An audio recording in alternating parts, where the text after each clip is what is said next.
Um, so yesterday we have been talking about some of the probabilities. And if by the way, I will introduce myself again because some people have joined today that weren't present yesterday. Since I have noticed that several people have accepted invitations to our Discord channel, that accepted these invitations only today, so they might be in an audience. So hello, welcome. In today's presentation, I am your host, Mateusz Mszewski. And today, oh, you can call me Matthew, by the way, and in the Discord channel. If it's too hard for you to pronounce the name, also you could link me with the mention in the Discord if you have any questions about the material or about anything that would be troublesome. I have introduced myself yesterday way more broadly, but as a short recap, uh, I am a Python programmer, Python developer, and I have been involved in quantum computing, let's say, very lightly, but still, in since 2022, basically. So I have been, as I said it here, pretty much when I was introducing everything and introducing you to the workshop. These are the courses that you could take. I have actually added one course that I have most recently, because this is pretty much we are speaking right now, that I have took, and this is Q training as well. I have added this into my own resource that you see in front of you. Oh yeah, there is a. I will also make it as presentation mode here in Google Docs. So what I have, oh, also a big pen. It turns out that I wasn't ready fully. I forgot that I have this Epic Pen tool, and I have also my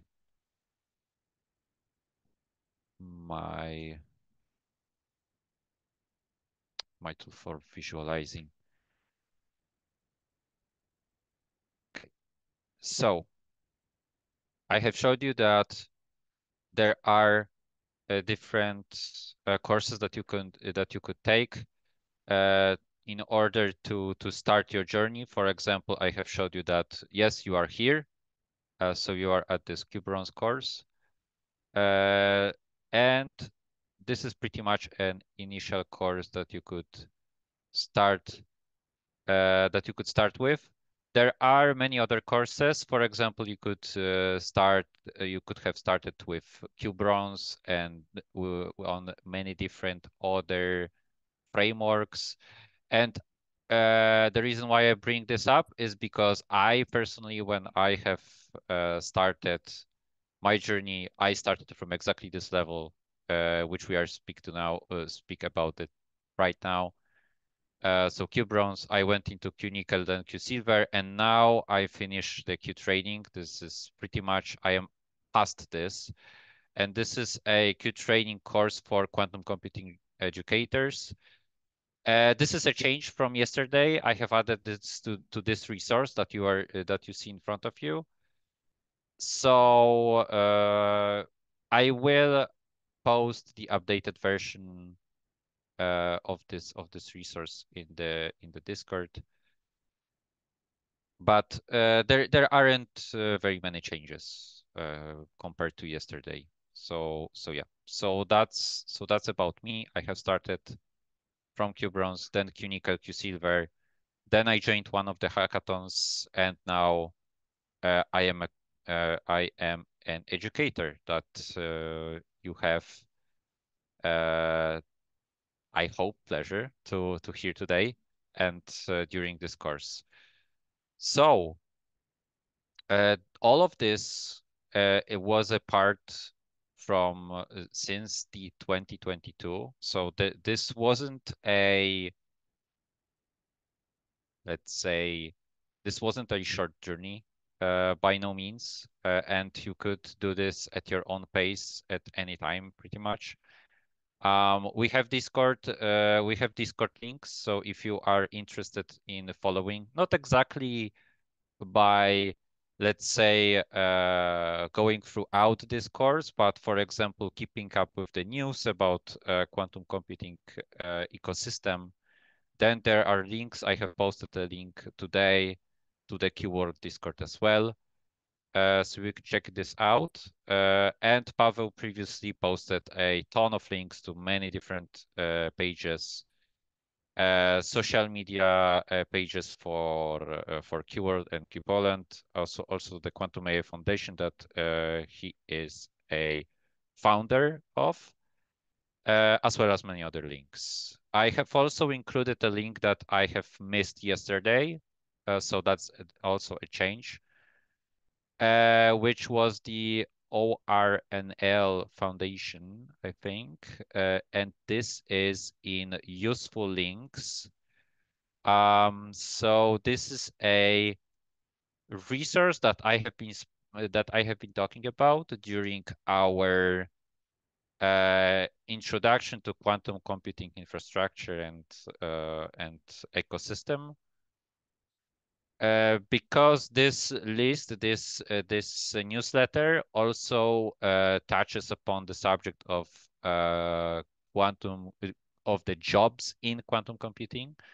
So this is, by the way, this is not like by any means. This is not tied to us to Keyword by any means. This is something that is completely separate. But I wanted to also include it because this is what I think to uh, kind of this is an added information for you to have some kind of, let's say, expansion from yesterday. So yeah, so that's me. I also have subscribed to this newsletter. There are other newsletters. For example, QPoland has its own newsletter, and in that newsletter, we don't actually post any quantum computing related jobs, but we post news. So that's also something that you might look up to. Uh, Anyway, Mateusz, just a question. You mentioned the QPoland newsletter, right? yes, So in yes. QPoland newsletter, we also include jobs sometimes. Oh, okay, okay. There is Uh, a dedicated section. Okay, I didn't notice that, maybe They I they are skipped they are over at it. the end. They are at the end, and Yeah, so, so there are not that many job offers in Poland yeah, because yeah. we I usually publish the offers for quantum jobs in Poland, and so there are some months in which we do not have any offers, or at least not we might not be aware of some existing offers, of course, but sometimes if we are aware of some interesting offers, then we include them as well. Yeah, so as you heard, Pavel, he clarified my mistake. So thank you for that. And yeah, so that's that. And what we will be using, of course, is the Python language for this QBronze workshop. Going back to our material, and yeah, so yesterday we left off at probability relationships. We talked about the last part of the workshop was about probability. How do we do this in terms of looking at uh, the description of the probabilities? How can we describe different states, different state transitions.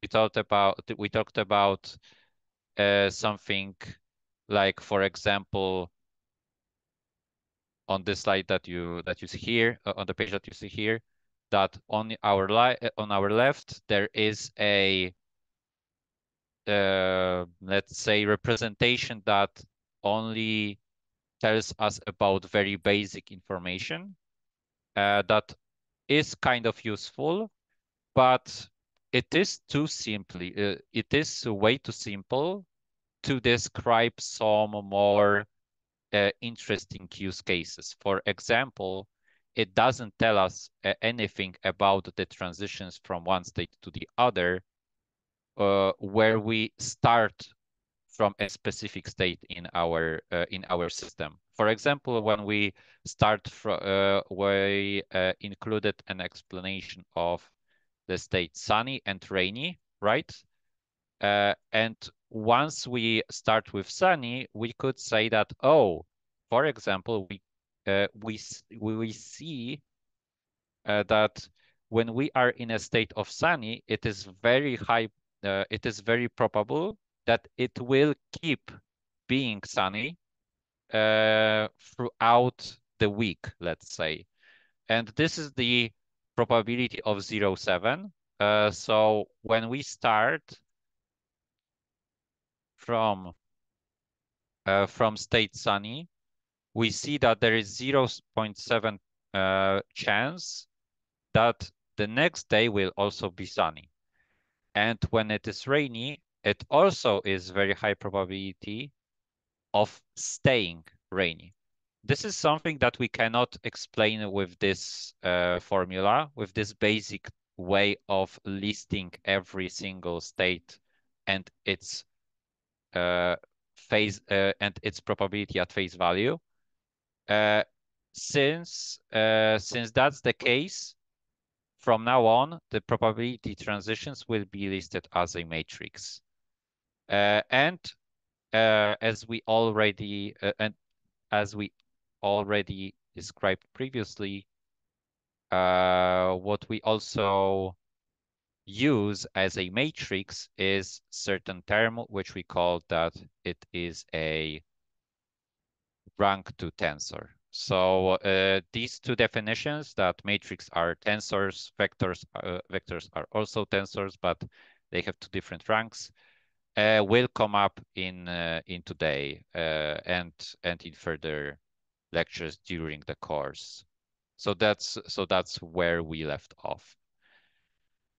Then again, we have explained that, okay, we have this matrix, and how can we characterize it? We have noticed that there is a certain pattern to it, to this matrix. And if we want to describe the state transitions from one state to the to other states, we represent it as this, that we start with the state that is listed at the top. In other words, as a column. We say that this column represents all the transitions from the state sunny, right? And this state sunny can transition from its state sunny into yet another state sunny, or into something different, for example, rainy. We also said that each column total has a probability, sum of all of the probabilities has to equal to 1. So 0.7 plus 0.3 is equal to 1. 0.4 plus 0.6 is equal to 1. And this is unique for each column, but not exactly for each row. As you can see, there is 0.7 and 0.4.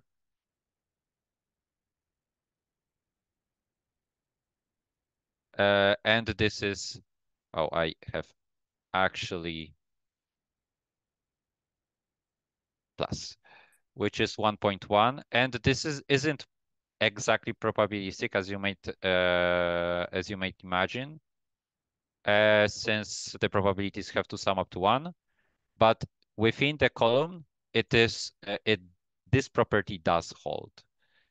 And we can also express this exactly as we have on our right side.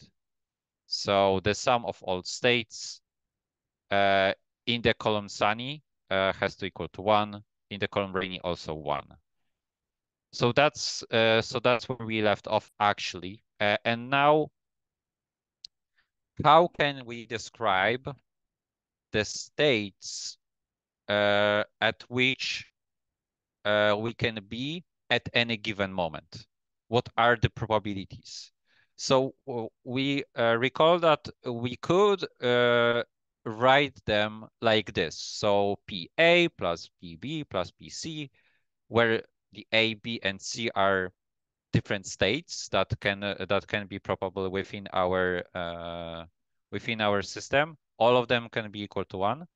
But there is a different way to describe it, and it is through a notation of column vector, right? So we could list PA, PB, PC as a column vector, and sum of all components also will be equal to 1, as previously said. So this is another representation, and the consequence of this representation is that we could do some nice things. For example, we could say that we could perform a transition from one state to the other through a regular matrix multiplication. And this simplifies the reasoning of our system like this. So for example, here we state with the, oh, there is a gigantic, enormous arrow that I drawn. So we see that we start with probability of 1, which was sunny, and we want to know, for example, what is the probability at the next day. So let me write this. Oh, oh wow, I cannot really write with this. So this is like next day.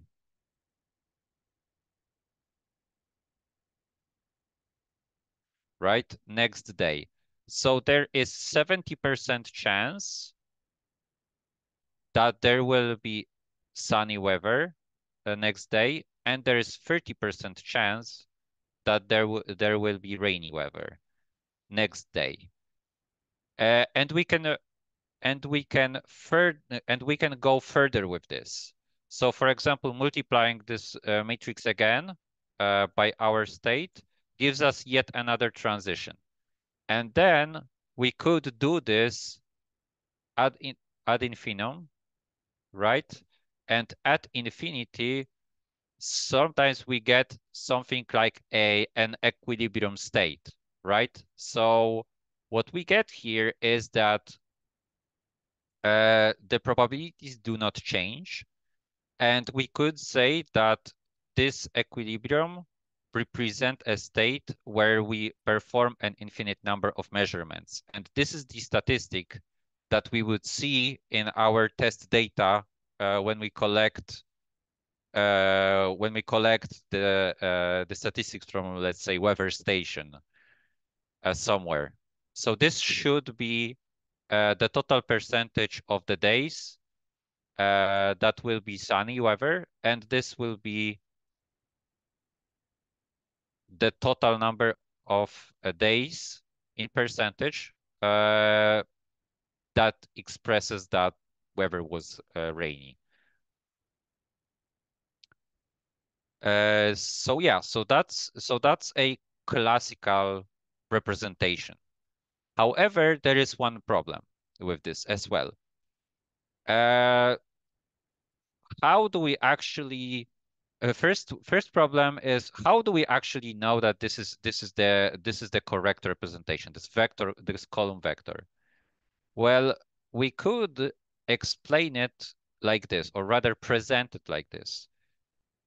Recall that we had been talking about vectors. So now we could represent our sunny and rainy as two different states that are orthogonal to each other, meaning that they don't have that they are completely exclusive to themselves. That is also a term that you could internalize, as I have written in my resource.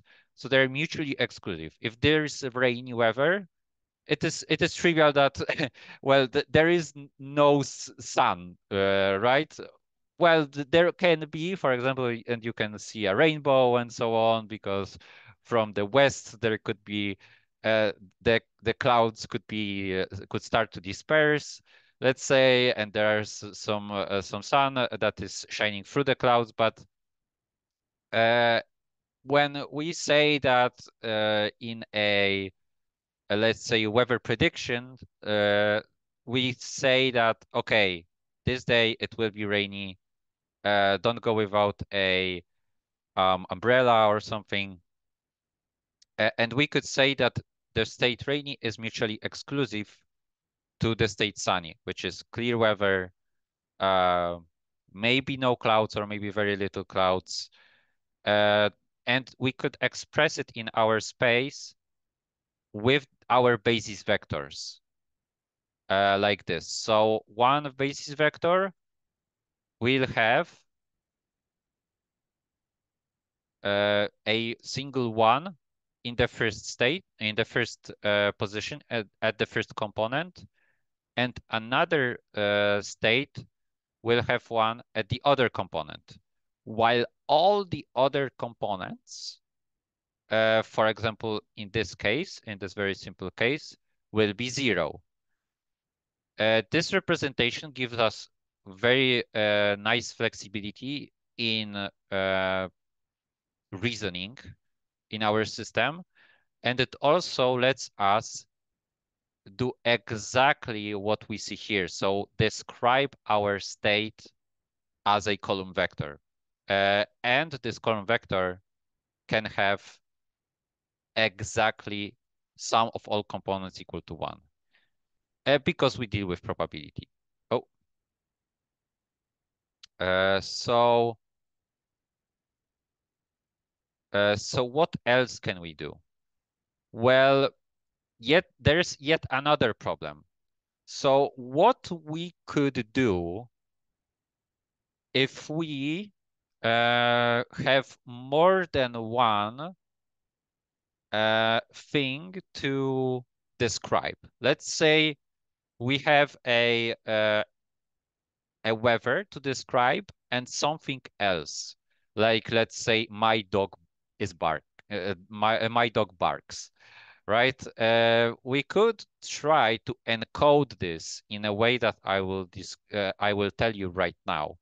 This would be slightly more complicated, but hopefully we will go through this together, and then we could go into notebooks to explore this idea there. So recall that we could explain these two situations. For example, my dog barks or it doesn't bark, and uh, let's say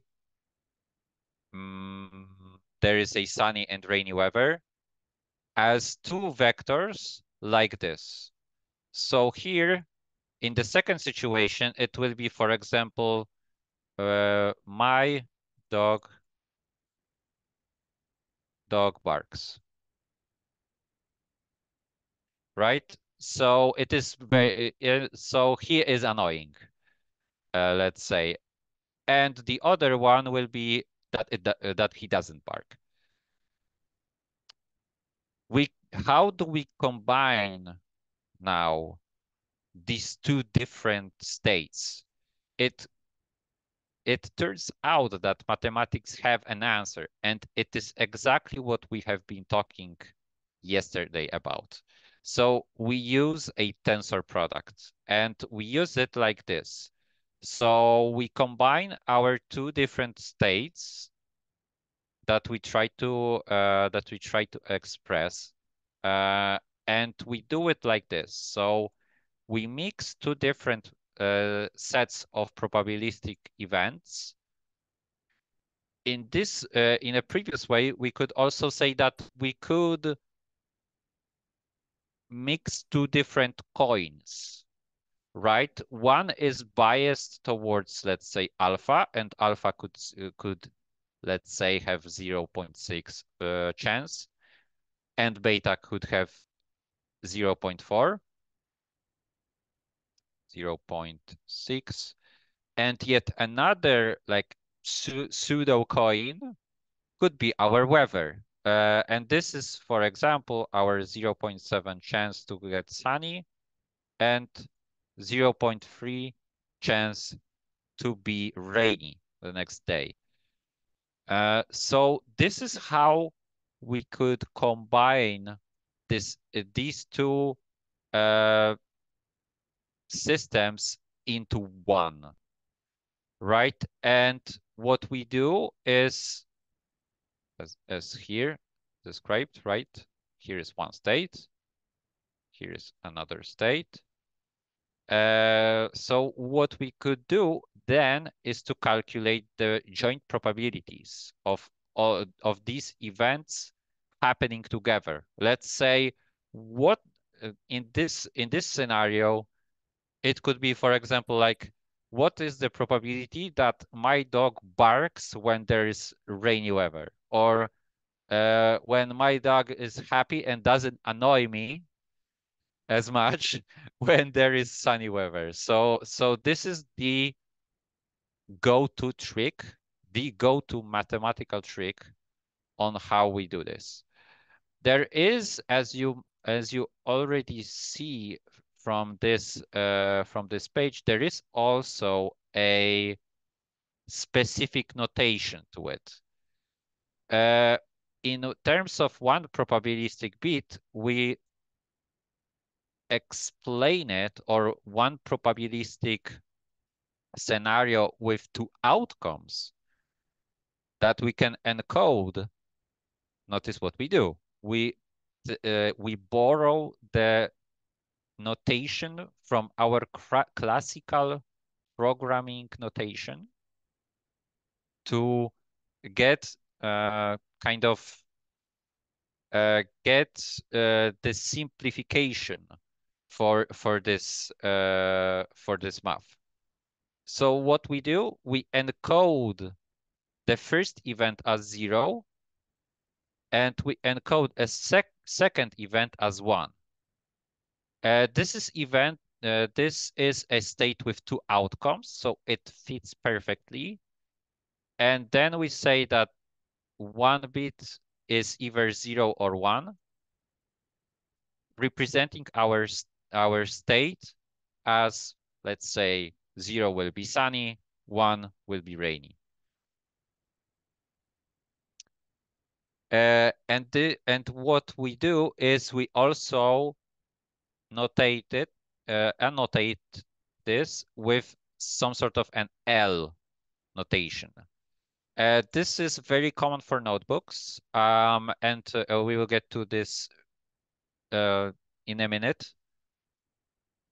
And what we do is we propose a simplification of this, well, maybe not simplification, but representation of this state as a linear combination of our state 0 with the probability of alpha, like this, and our state 1 with the probability of beta.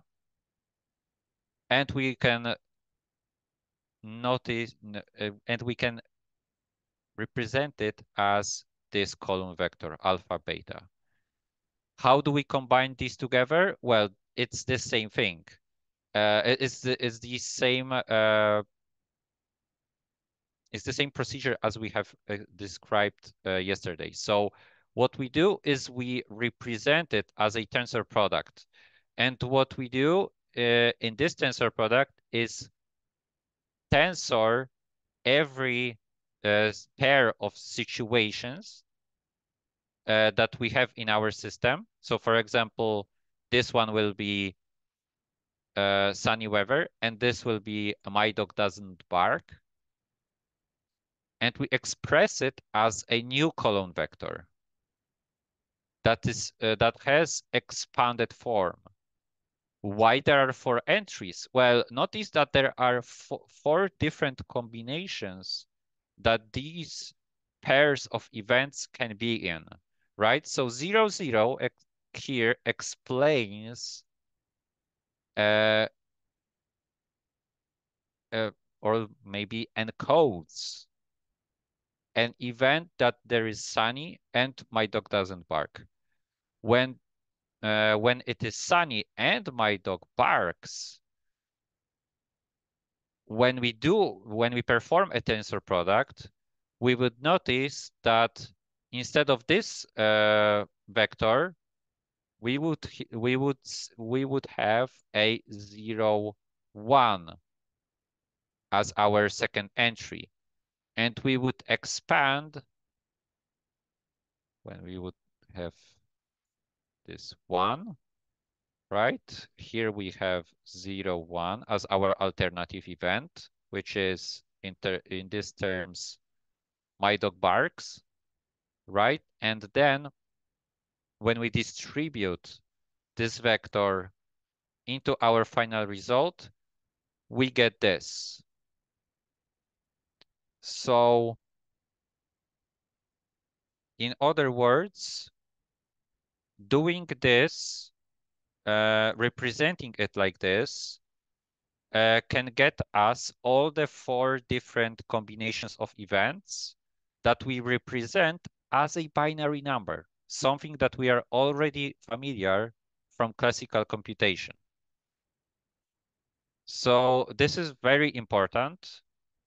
And what we do then, what I didn't show here, but we will show in our notebooks, that this is a basis vector in the expanded space with the coefficient that is taken from this vector. So this is pretty much, this thing is a simplification of this very, very formal process of calculating every single tensor product, expanding the space, and let's say formulating it as a linear combination of all these basis vectors with their coefficients. Sounds very complicated, but what we do is we pretty much multiply alpha by gamma, and we put it as a first vector component. Then alpha and chi, and we put it as a second component. Beta and gamma, I will change the color to swap that, right? So beta and gamma, and we distribute it here, beta and I, and we distribute it as a last component. So this is very, very nice process for combining together a system of two different sets of events that are independent from each other. And it allows us to calculate the probabilities of certain two events that happen together in this system, in this combined system, right? So I will, for a short time, I will stop sharing. And what I will do is I will turn on my, or you know what? I will actually screen share, and I will show you how to run the uh, the Anaconda prompt and how to log into your Jupyter notebooks, or how I perform it. So usually what you do is you do conda activate, and I have nickel as my environment of choice. I did tell you yesterday what I have in this environment, or rather what are the Qiskit version of the library that I have in this actual environment. This nickel environment is from another workshop, but it is pretty much a mirror of what we do in the QBronze. There is only an expansion of the algorithm that we will be using in the QBronze. So this is pretty much a mirrored environment. You don't need to worry about. So what you do is you activate your environment like this. So conda activate and then your environment of choice. And what I usually do is I usually type Jupyter notebook, and then I type notebook dir with dash dash equals my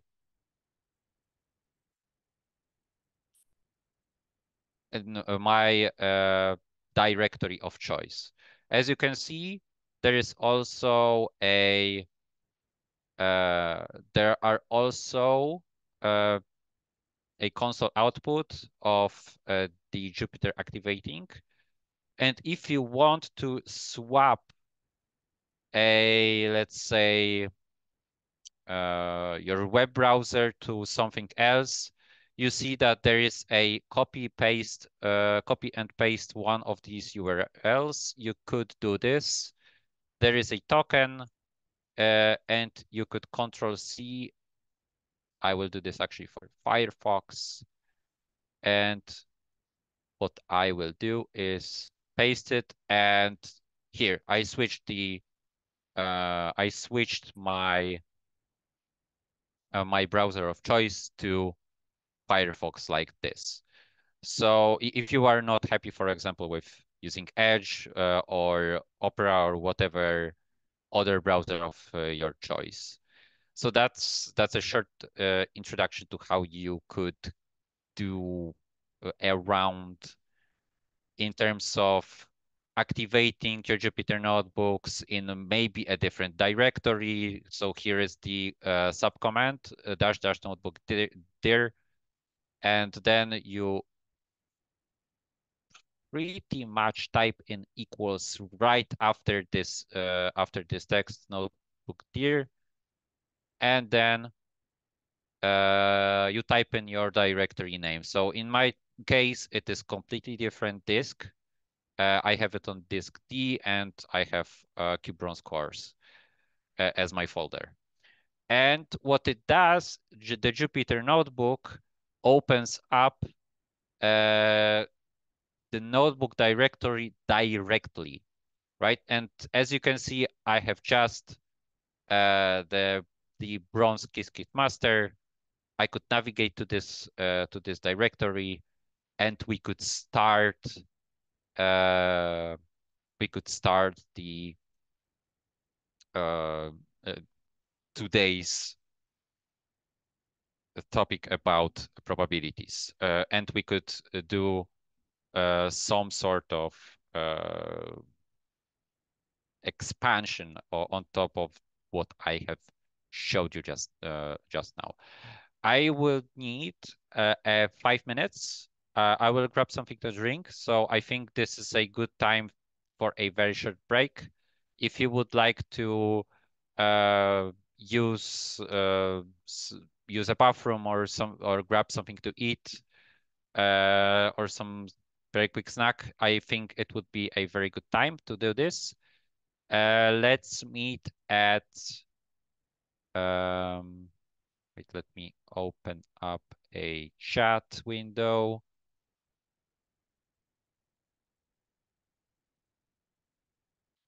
Oh,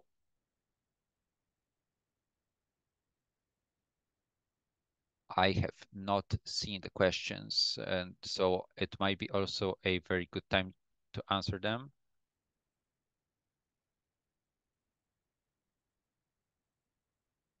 Okay, so I see one of the questions was already answered. Uh, works.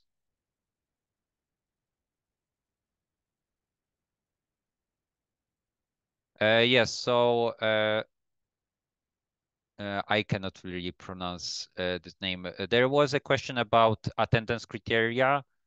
So attendance is purely optional. The only thing that matters in terms of getting the certification is the quizzes and the total amount of, let's say, percentage that you have to get is 70% overall, but there can be varying results across your quizzes. The lowest that you can get, the lowest that is, let's say, how do I put it? The lowest that, well, okay, let's put it this way. The lowest that you are allowed to get, or maybe that's the better way. The lowest that you are allowed to get is the 50%, but the total has to sum up and average over to 70% of the score across all quizzes. So if you happen to have got like 50% from one of these, then you would have to get more percentage on other quizzes to give you some headroom for other mistakes. So that's how you need to do this. Yeah, and yesterday recording is already available for for you to be viewed at the Discord channel. So at one of the Discord channels. So give me 5 minutes. Let's meet at let's meet at 19 hours, and this would be GMT +2.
Sorry, but I think that you might be muted. Okay.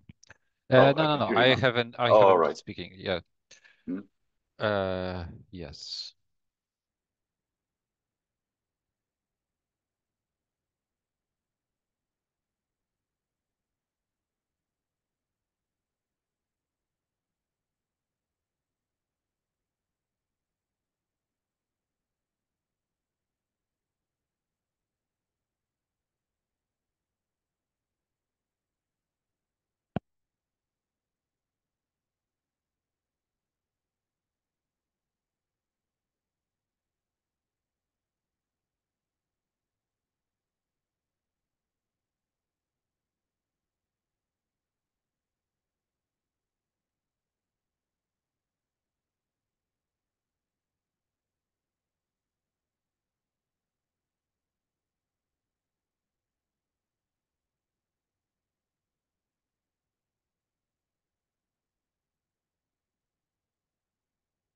Okay. So, if you have any questions, it's also a good uh, time to ask them.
Okay. So I think we could start because there is already 7 p.m. The time that I said that we could get back to the material. Also, we are slightly behind, but that's okay.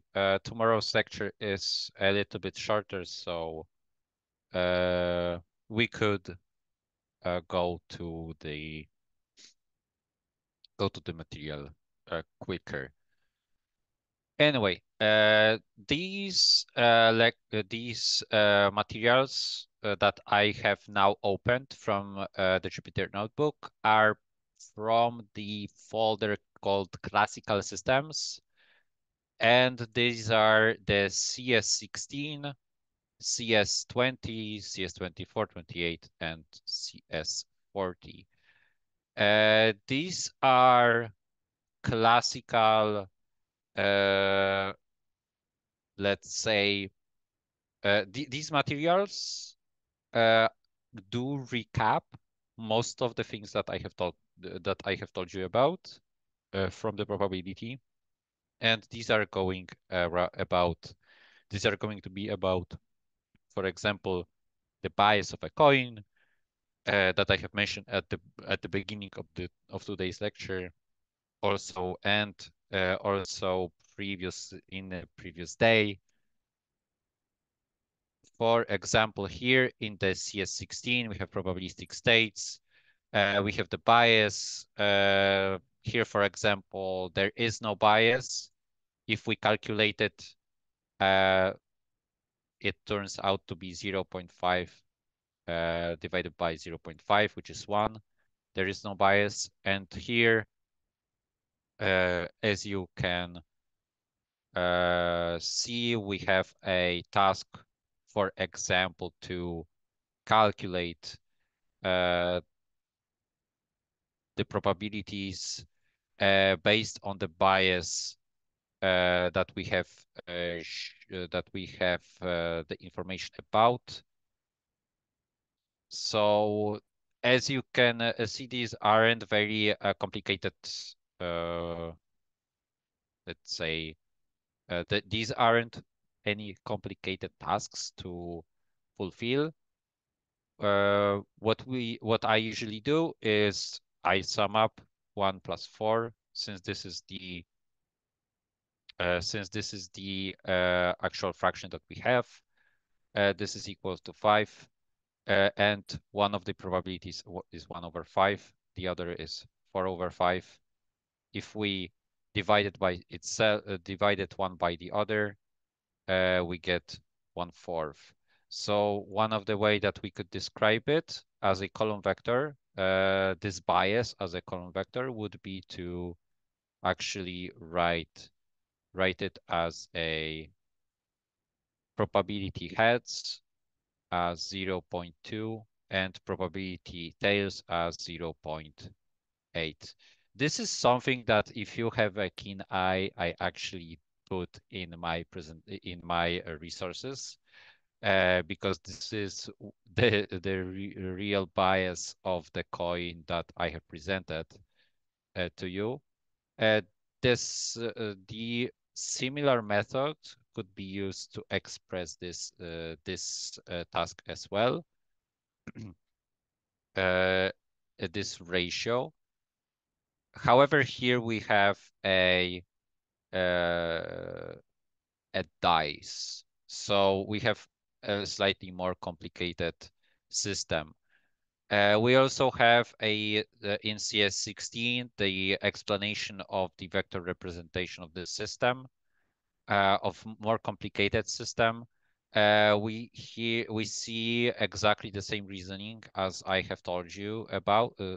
So every single distinguishable event that can happen in our state space can be represented as a basis vector, and this basis vector has a scaling factor that represents this actual probability of that event happening. And this is exact, like expanded form on how do we come up with the result. So as you can see, we have a linear combination of 4 different vectors, but since only one component in each of the vectors is filled, it's pretty much like copying all the values onto the each respective vector component that is a sum of each of these vectors. So that's the pretty much a basic representation of this. I see that there was a yes. The recordings will be shared as well for each day. They will be shared. So this is the representation. In terms of other probabilistic operators, we see, recall what I have said. There is another uh, way of representing this. I did represent it in that way. So I did not use a head and tail, but I used a sunny. Oh, there is actually very, let me rewrite this. This was the probability of sunny. And this was probability, or rather a column representing a situation rainy. Right? So I have described this entire matrix with different type of event. Here in the notebooks, we are focused on playing a game with either a coin or a dice. Previously, I have described this as completely different situation, but those explanations stay the same. And what we do is also, we could describe it as a 0 and 1, which I later on introduced. So this is the exact same matrix, but encoded differently, encoded in a binary way that we know from a classical computation scheme. What we have is exactly what you would expect. So here we have an explanation of how do we come up with vector representation, and the multiplication being what I have said about transitions from one state to the other. What is the probability of this? Since here we only have as our first state, initial state, usually when there is a 1, it means just, it means what follows. Okay, I have a 1 in the first column, in the first row of this vector, right? So I copy the first column. That's the shortcut, right? And this becomes literally true. If you you could do the same exercise by long multiplication of this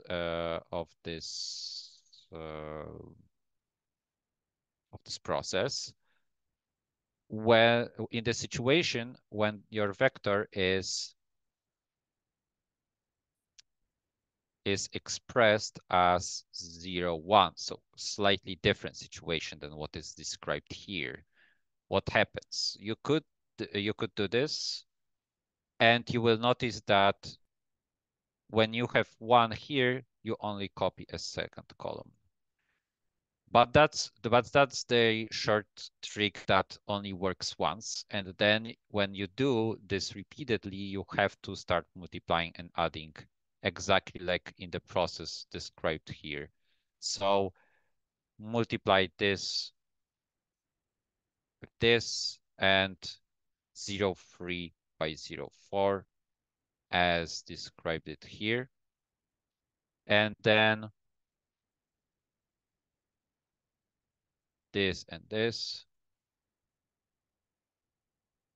this and this, and as a result of the second vector component.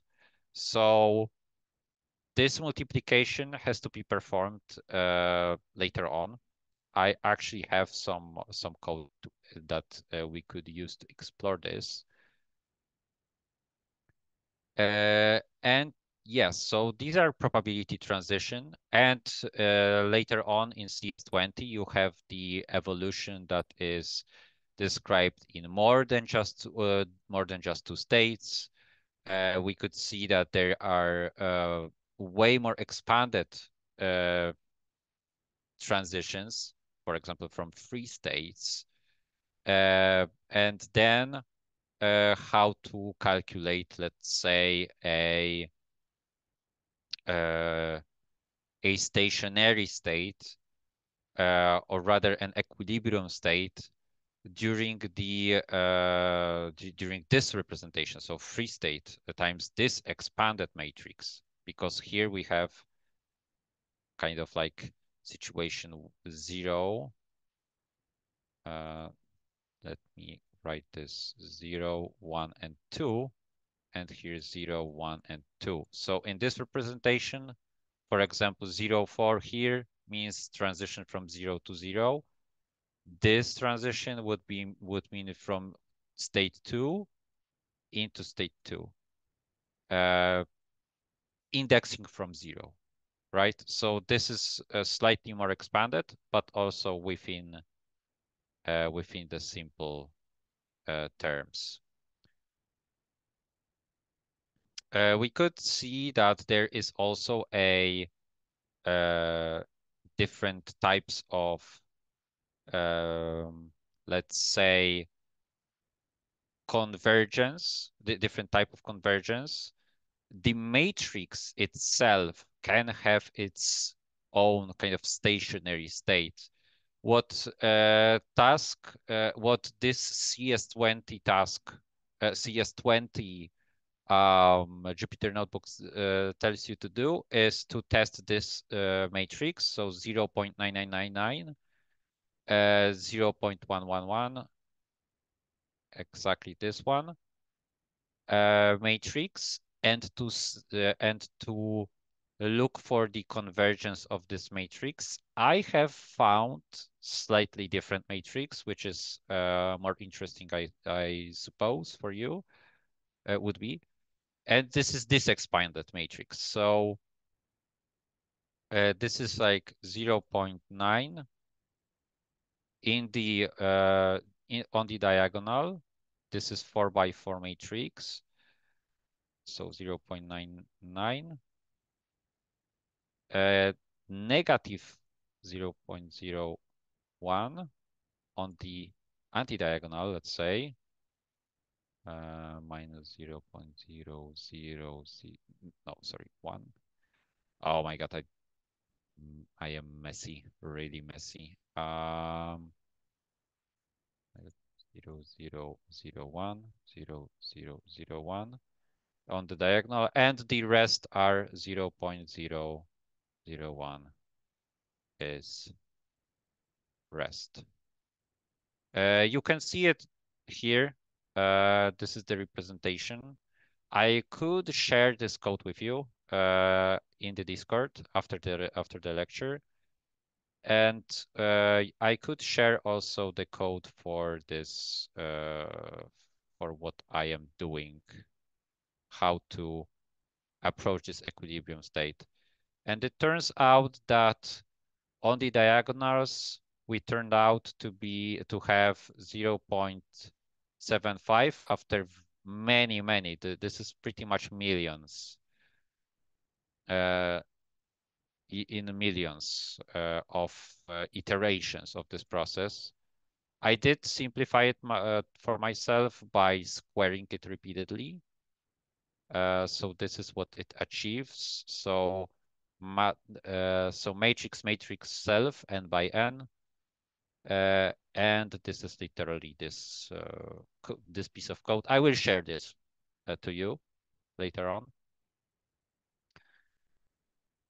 And what we arrive at is also a some certain state of equilibrium, which is that we have 3/4 on the diagonal.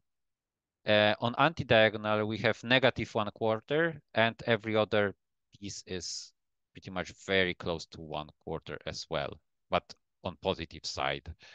So we can have a certain transitions that certain transition matrices that that have some convergence property. There was a question. There is a PDF.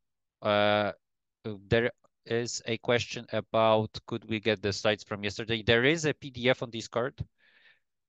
I think it is in lecture help sub-channel. Oh, there is a link. Okay, so there is a link to Discord channel in the Zoom chat to actual post, I guess. Where can we access all the recorded sessions? It is on Discord as well. There is already one previous lecture is already available.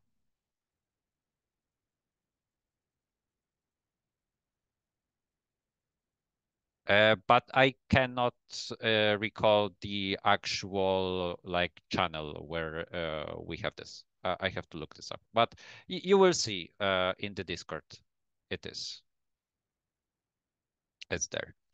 Okay, so that's about probabilistic operators. So probabilistic operators, to sum up, lets us transition from different states. As I described previously in my slides, there is a matrix that we could apply at our initial state.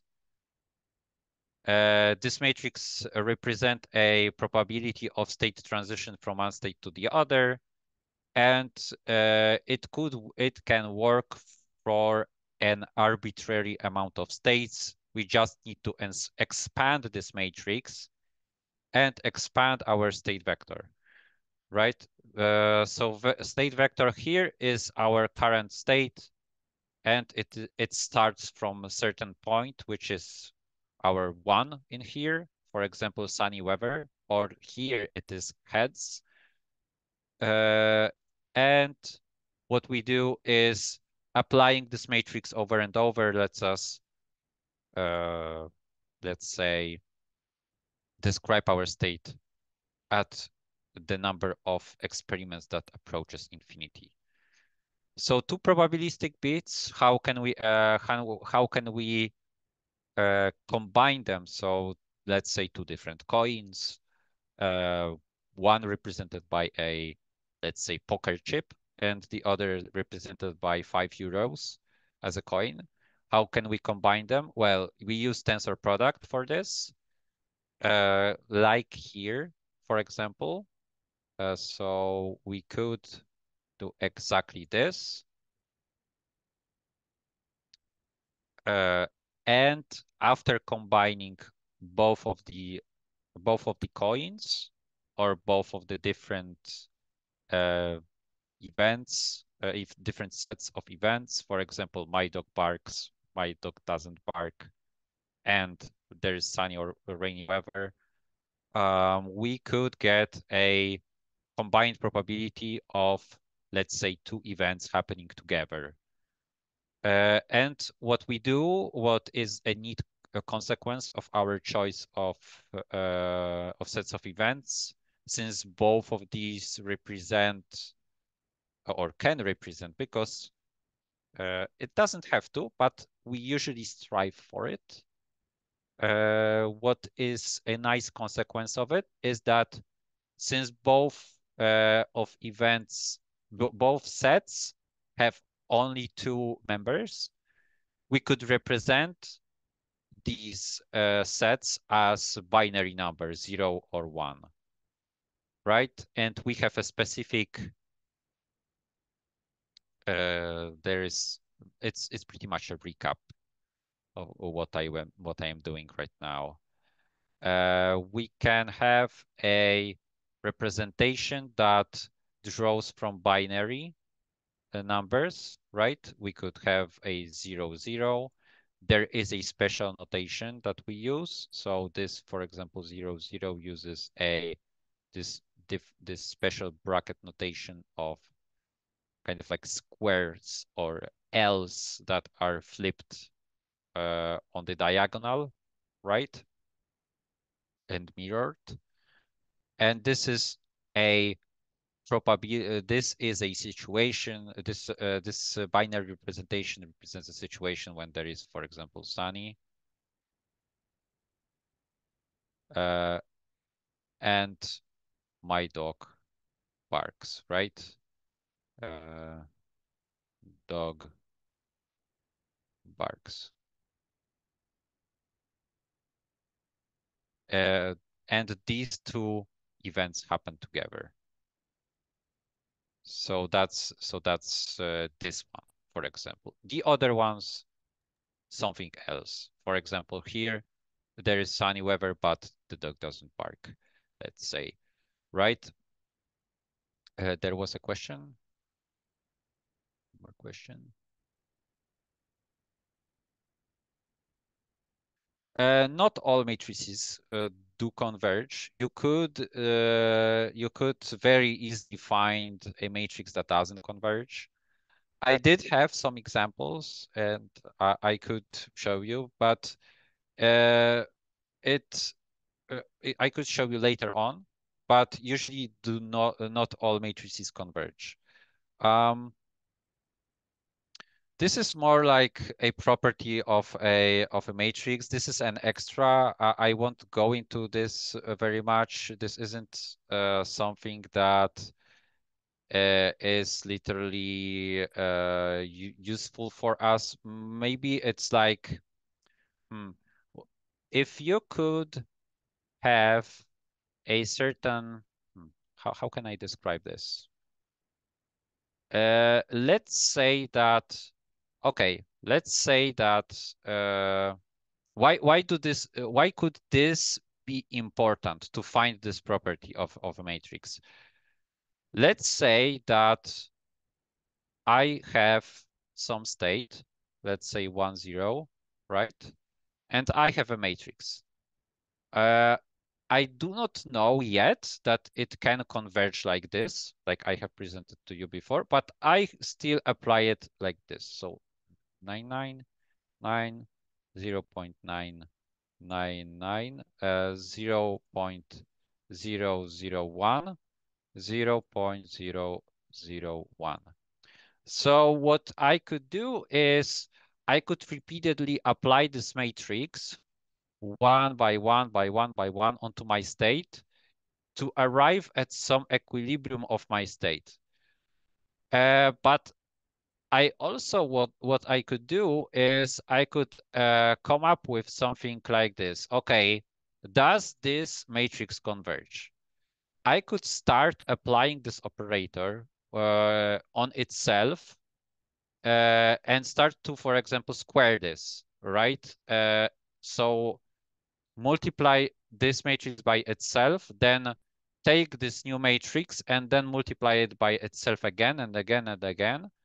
And after many of these operations, if I see that this matrix converge, then what I can do is apply my state to this, apply my converged matrix, and arrive at the state of equilibrium at once, right? At the after one application of this converged matrix, because this is pretty much equivalent to me performing all the previous matrix multiplications in series from left, right? And I could go on and on and on. And at the last time, I am applying this. So this could be one of the uses of this equilibrium. Why I would like to find something like this.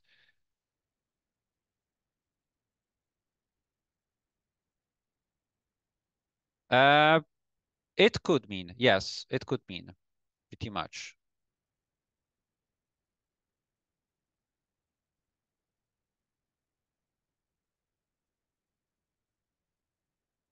Yes, as a consequence.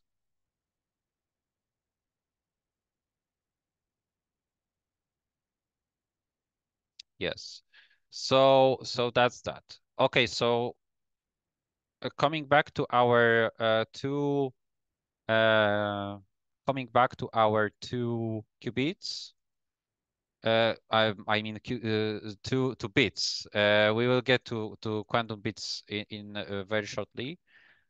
This is the method to combine two bits into with the different probabilities of these different states together. This is the method to combine them through a tensor product.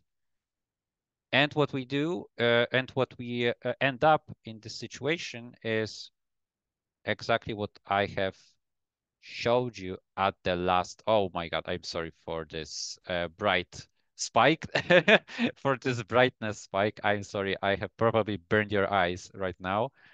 But I have just burned my own eyes, that's for sure. So what we are doing is pretty much we combine these two different sets of states into a combined state that represent a combination of our events. And here we could see that doing this tensor product, we also very nicely can express a type of, let's say, we could through this operation, we could very easily calculate a chance of these two different events happening together.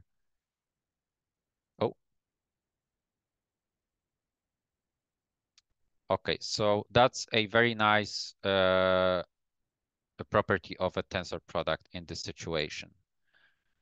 So what we could do as well is say that, well, or maybe what we can sometimes land on is the situation that isn't really that easy to be explained by our tensor product directly. So it's not always a cure to all diseases, let's say, because recall that you can sometimes arrive at the situation like this. There is a rainy weather, right? And sometimes uh, there is one event that is very highly correlated, what we say correlated. And this is, for example, that you take the umbrella. You take the umbrella always when it's raining and never when it is sunny. So how can we express it through a tensor product like this? Well, it turns out that we really cannot. For example, here, we could say that when there is a sunny weather, I never take the umbrella. I don't take the umbrella. And I could combine and yet another state that it is rainy and I do take the umbrella. And there are only these two situations, right? When there is, for example, rainy and I don't take the umbrella, this has absolutely zero chance.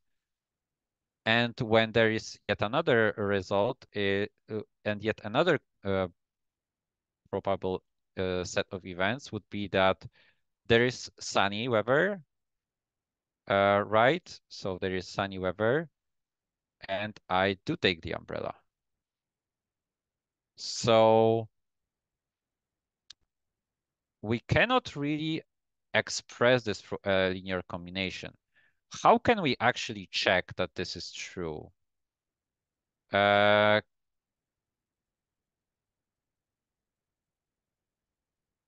well, here is the answer to this.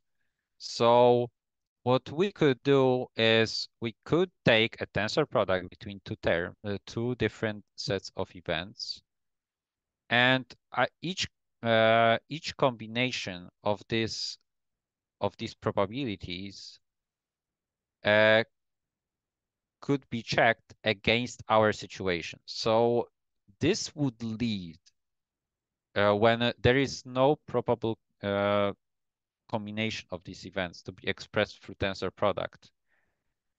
There will be, in our equations, there will be a contradiction.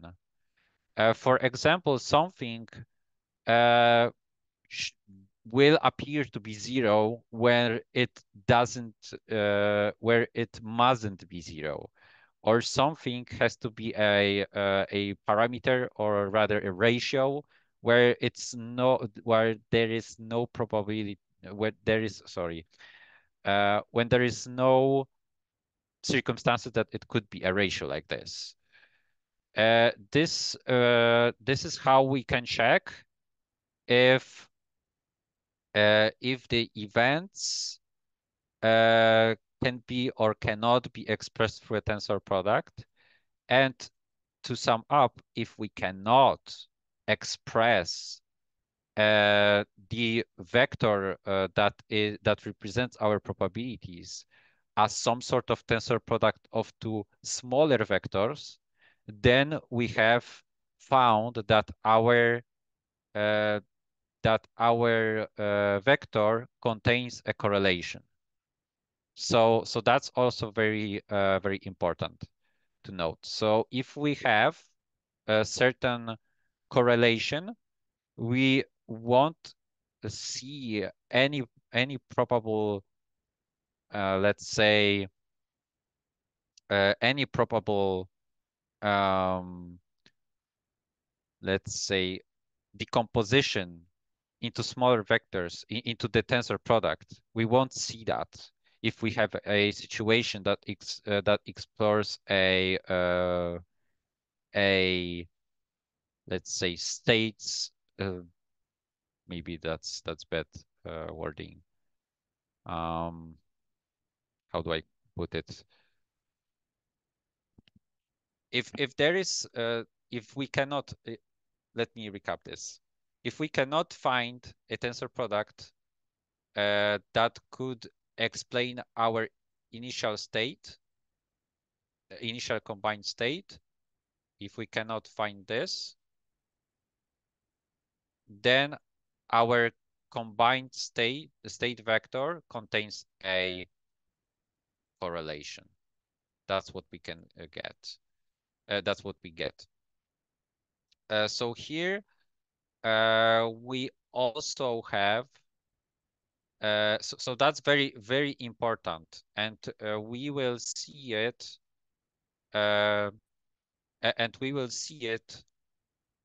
also in tomorrow's and in future lectures about quantum states. That this is actually something that happens. Okay, so how about something else? Because there is one more thing to be explained with the probability. What if we had a situation that something happens only when another thing happens? There is a special matrix that is called a conditional not operator. There is a operator that is identity, right? So we have ones on the diagonal, and this is identity. Usually it means that the state 0 only transitions into state 0, and the state 1 only transitions into state 1, right? But we have what we also have can distinguish another matrix that is very that will be very popular, and this is a not or negation. Negate. So what we do here is with negate, what we do is we go from state 0 or state 1 into the respective counterpart. So we go from state 0 to state 1. From state 0, there is no probability, and there is no way to go to state 0. And from state 1, we go to state 0. So we list it as 1.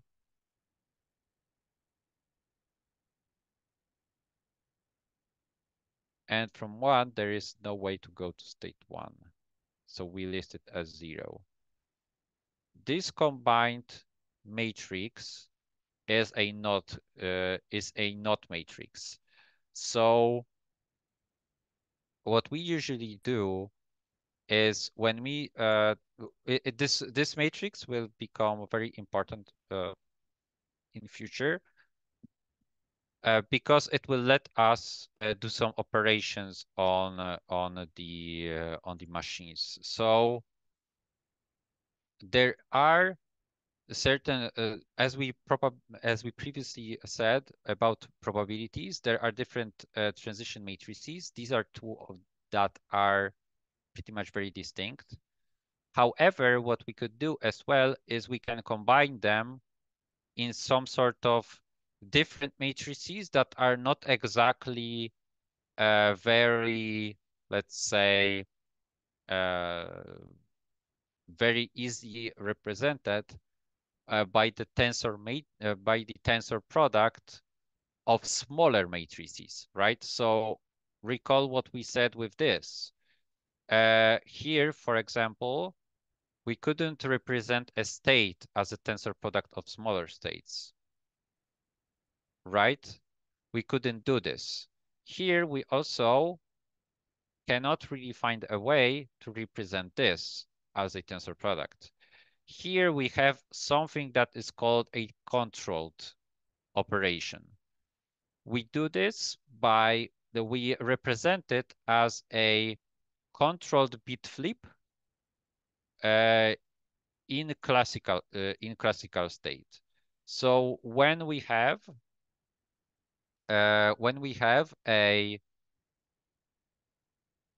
let's say, state 1 0 and 0 0, what we do is when we have state that, because recall that we have here 0 0. Oh, I will pick a more fine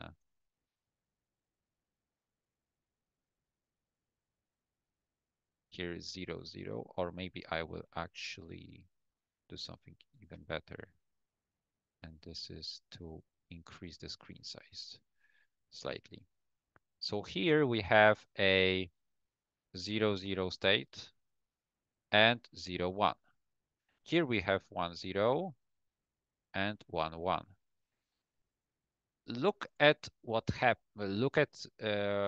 what happens when we have a 0 as a first bit.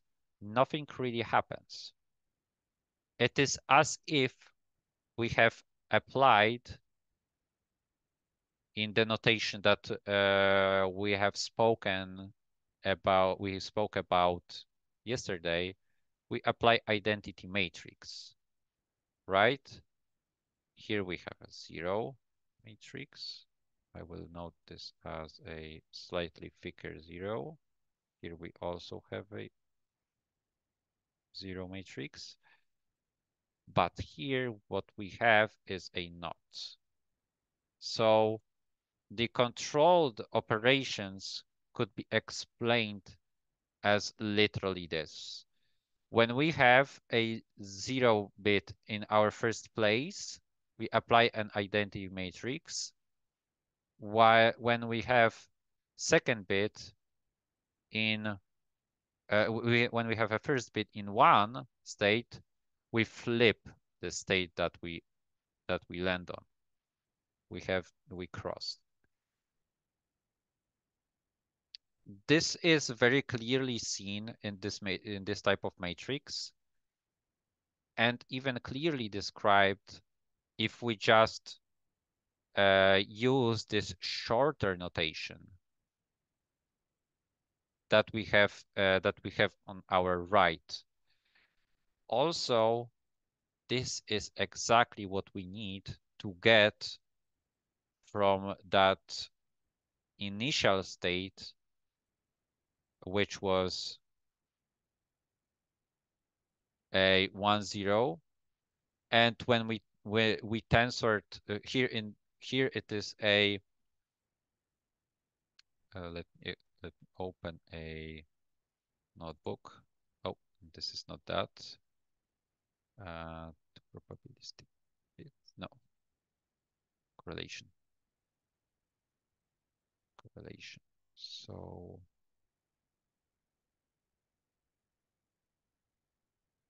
so what we do is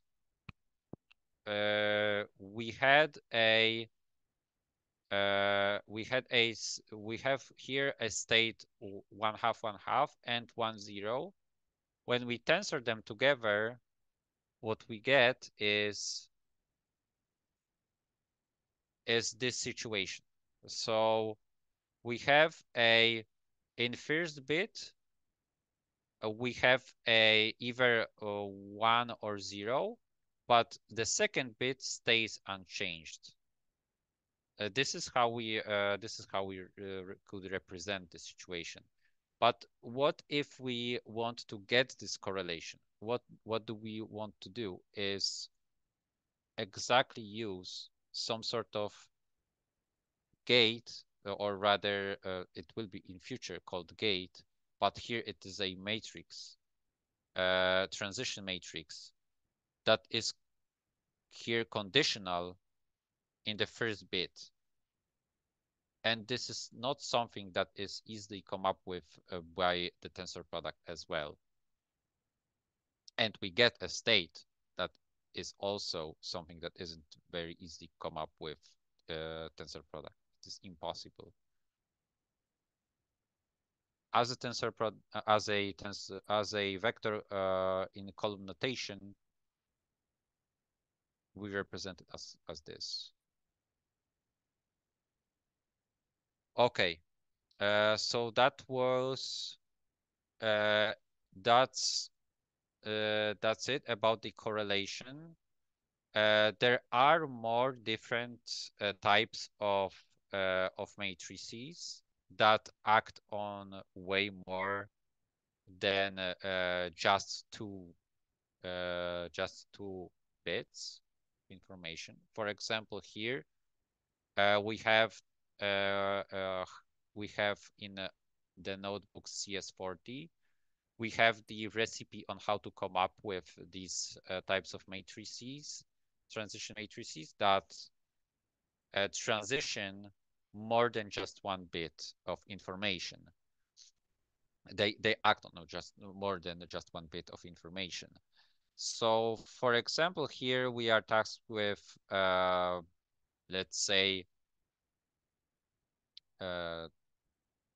here we have a transition matrix on one bit, and we have to come up with the transition matrix for a bigger system that involves 2 bits. So let's say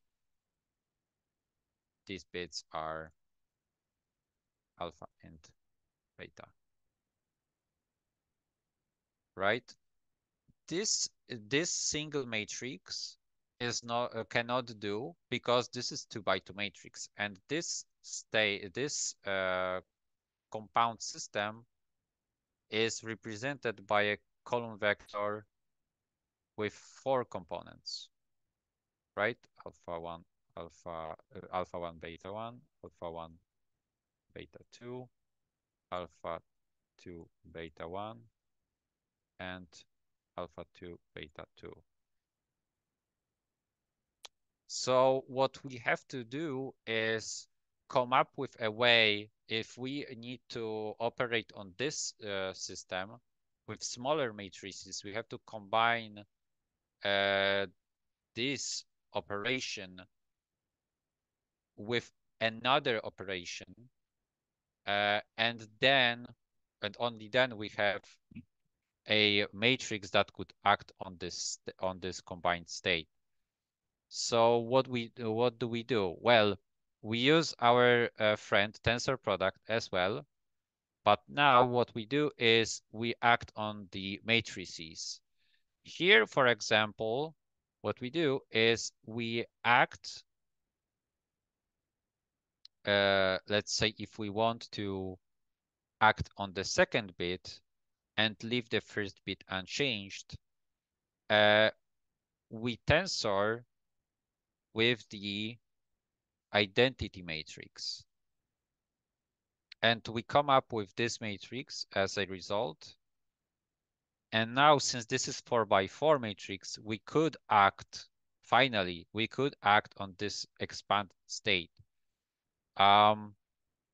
So could you guess what do we do if we want to act at reverse? For example, here we act on a second bit, leaving first bit unchanged.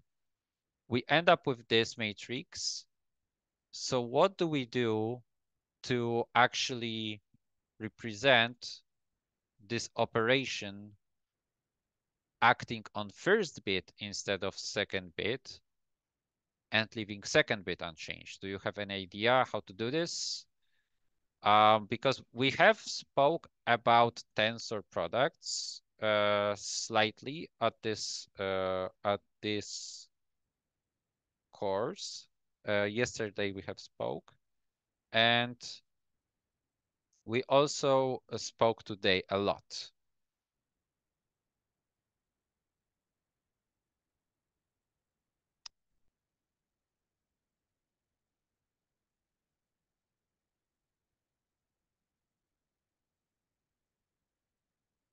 Yes, exactly. So we just swap the order. We swap the order of operands. When we want to get to operate on a second qubit, on a second bit, sorry, I am getting ahead of myself slightly, because that would be an analogous, pretty much. That's why we operate first on classic bits, and then we would operate on quantum bits. So what we do is exactly that.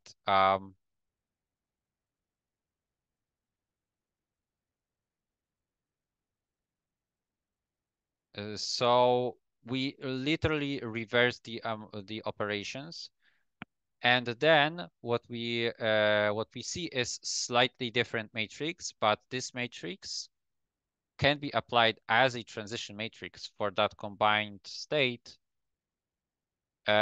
when it applies only the state transformation to the first bit.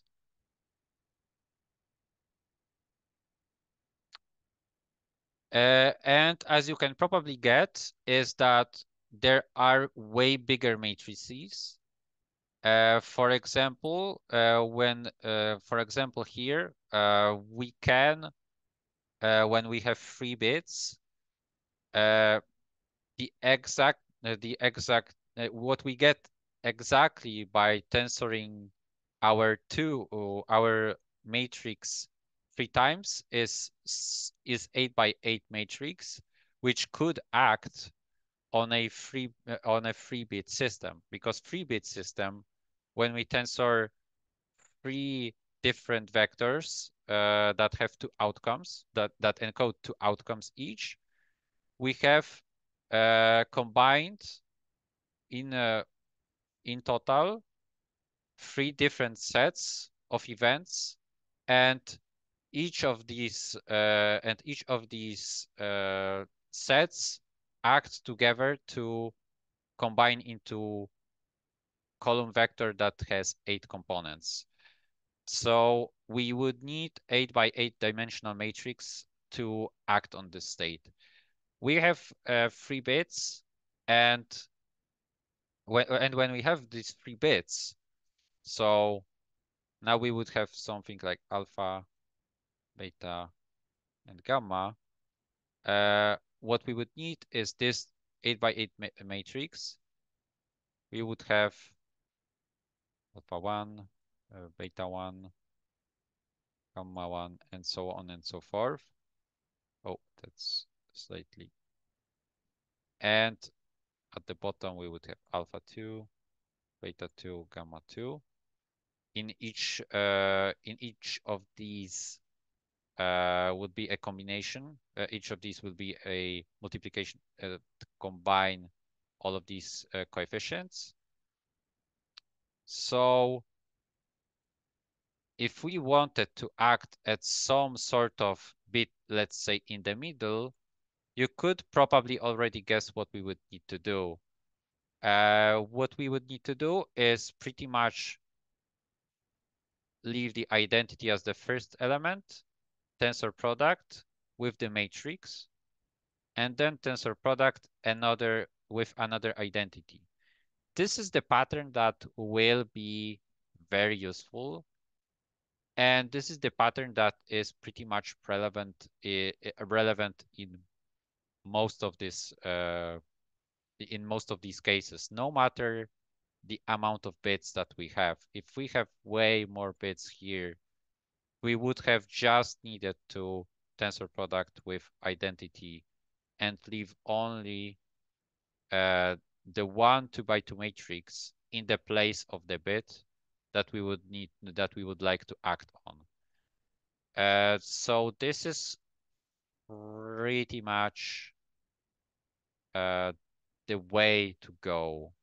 And also what we have uh, here is again the same as we spoke previously. We have a controlled operation I have told you about this representation. So this pretty much encodes an identity matrix in this quarter of the matrix, and this encodes a not matrix, also called X, in this part of the matrix. So these are kind of like simplified notation. These will be simplified notations of these matrices. So so that's the end of our probabilistic adventures. I would like to start explaining the next subject, which is the first quantum world things. We could make a slight break, like 5 minutes again, to gather thoughts, because there was a lot to take in, and probably some of these will be better if you would ask a question for me to clarify any concept. If you would like to, in the chat at Zoom right now, and so later on we would move to our first quantum systems and quantum representations, and what do we do in Qiskit and so on. So if you have any questions, if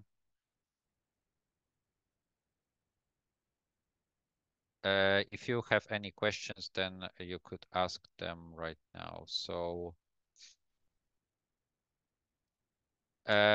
I do not really have any proof of convergence or any PDF that relates to it. This is exactly what I said as a pretty much helpful tool to gauge that our state would converge to something. As I said, I really do not have any PDF. I cannot provide to you right now. This is also kind of like an extra section, and later on, in later courses, you might explore it in more deeply. If this, what does it mean in terms of your question about can we get any PDF proof of convergence? So I think I do not have a satisfying answer for you for this question. I'm sorry.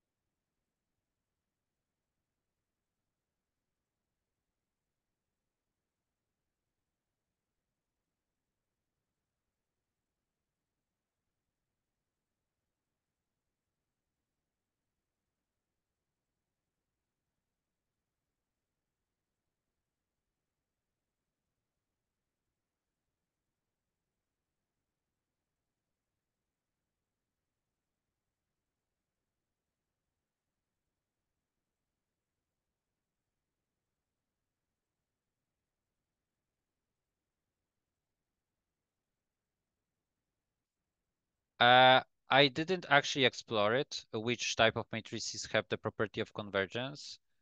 Um, yeah, I did not actually explore this. Uh, so I could not answer your question as well about this, really. There is some hint that, for example, maybe when we think about it, if the, let's say, if these actually represent a transitions. Oh, there is my maybe I will have something here because I have been calculating it for a few. Right. Task assignments. No. No, I do not really have anything in my files. For QC.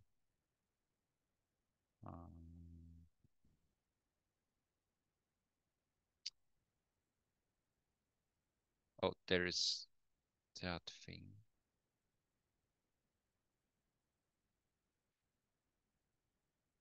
Yeah, I really cannot answer your question here about what are the properties for that leads to convergence. I didn't think about it very deeply prior to this QBronze. So I have just tested it for uh, a few matrices. So the one that is listed in as a task have this property that it does converge. Oh, there is a wiki article.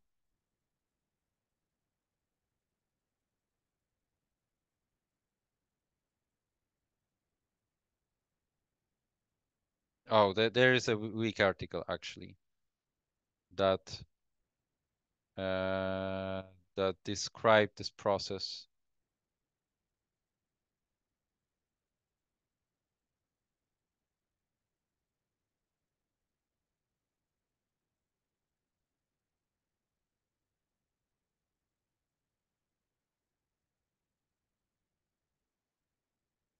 Yeah. Okay, so give me 1 minute. I will drink something and come back in just a second, really, just a minute or two. So, and we will start with explaining the quantum world.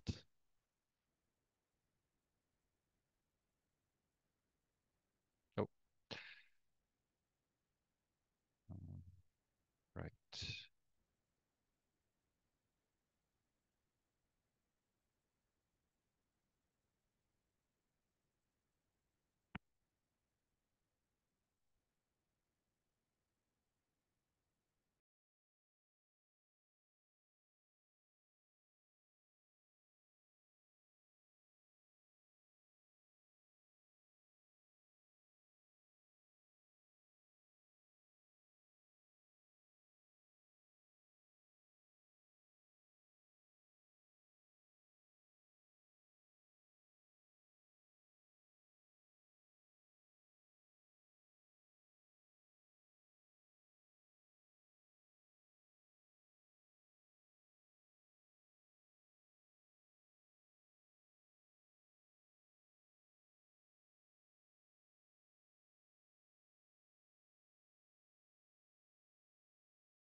Okay, so now we will start to look at something else. So we'll start at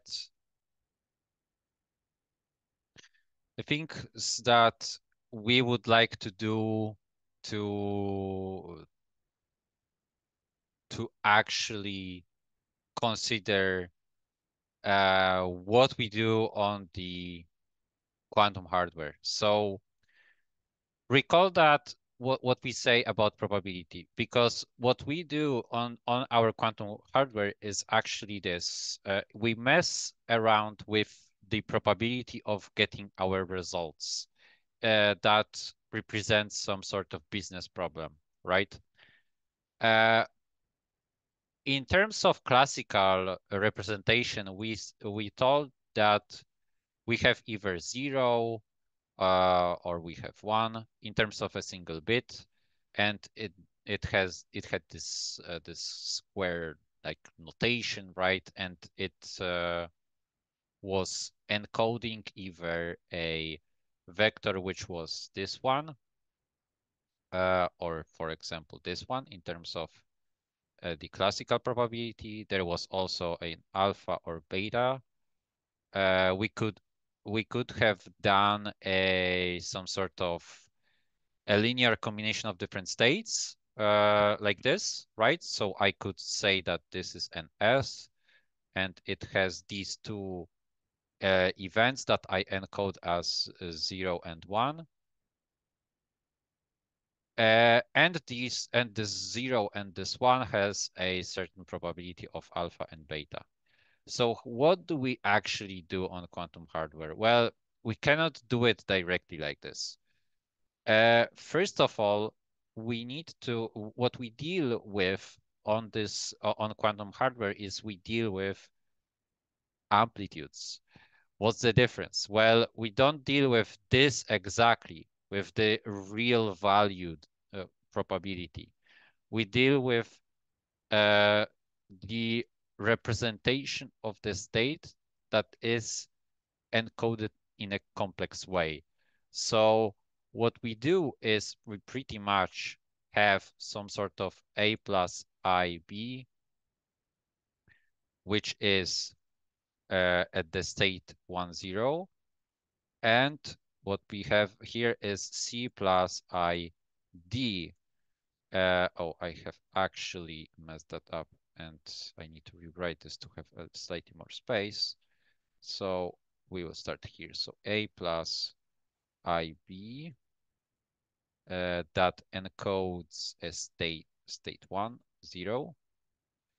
And we have yet another state that could be C plus ID, and it is at state 1. So recall what we have been saying previously. We cannot really explain our probability like this by saying the complex number. This is not what we see even in a real world. What we see is what actually happens is that we encode these amplitudes as a square root of probability. So what holds is this. We say that alpha squared plus beta squared should be equal to 1.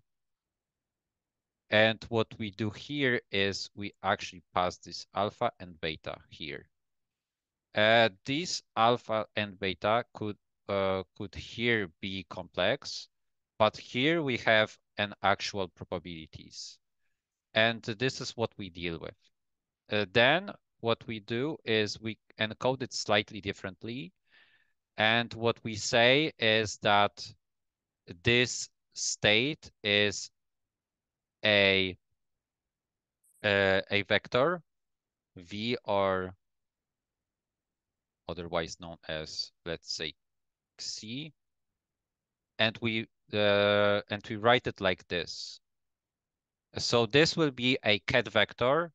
This will be the notation that we will use that we will use from now. And these 0, 1 and 1, 0 and 0, 1, what we will encode it. Remember that this above was a classical representation, and we are not dealing with it anymore. This will be a vector encoded as 0, and this will be a vector encoded like this as 1. So this is a cat vector representation of this entire quantum state. And what we will be doing is we will be, since the most major difference between classical information stored on your classical chip on the silicon is that you could always hold a 0 or 1. There is no in between, right? In classical computing, there is no in between. In quantum information, there is always a between. There is entire range of possible, let's say, possible states that you could land on in terms of these two. In terms of quantum computing, when we try to, for example, run a simulation, or let's say run a simulation on our computer classically, in terms of, for example, playing with the equations that the Qiskit library allows us to play with, or we send set of instruction to the quantum hardware to our provider, let's say IBM in this case. What we start with is the state cat 0. This is the standard, I think, across many of the providers out there, that we always start with state 0. And what we do throughout this computation is to apply certain operations that transform our state into the other state. So, for example, the most simple operation that we could do is from state 0, we could transition into state 1 directly. And there's operation to do this. So recall what we have said like 20 minutes ago. When we have this transition, this is, by the way, equivalent to pretty much a matrix 1, 0, right? And we want to transition into state 0, 1. What is the simplest matrix that we could achieve it? That we could do to achieve this? There was one matrix to that we have spoke previously that could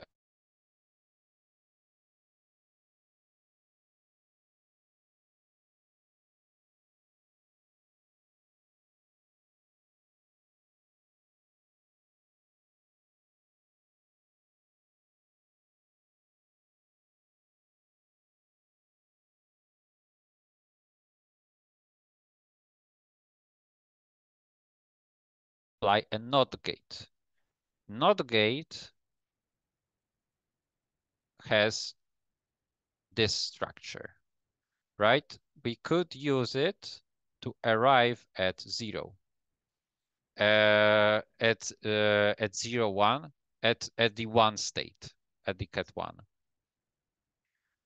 But how do we actually do it in this library, in this software, and even how do we even interact with all of this? Well, that will be the point of this of today's session up to the end, and we will explore these concepts of how to transition between more of the states, and we will dive in to the actual like proper representation of this tomorrow. But to give you an example here, um, let me find the proper notebook. No, no, this is not this. No, stations. No. Okay, let's make another one. New Python.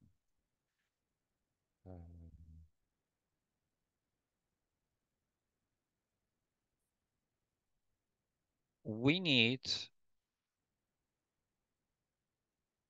three things to even start thinking about our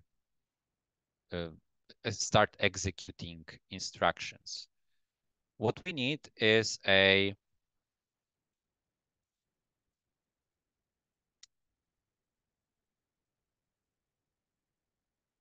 quantum register, classical register, and quantum circuit. These are three things from the Qiskit library that we need. Each one has their respective counterparts in actual hardware, because what we cannot do is we cannot directly send an impulse from, let's say, our random access memory into quantum chip.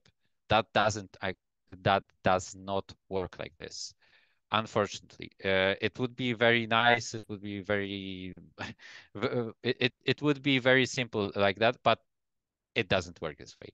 What is needed is some sort of a layer of connectivity between between the quantum chip and the classical systems, and this is represented through a quantum register in this piece of software, which is Qiskit, and classical register.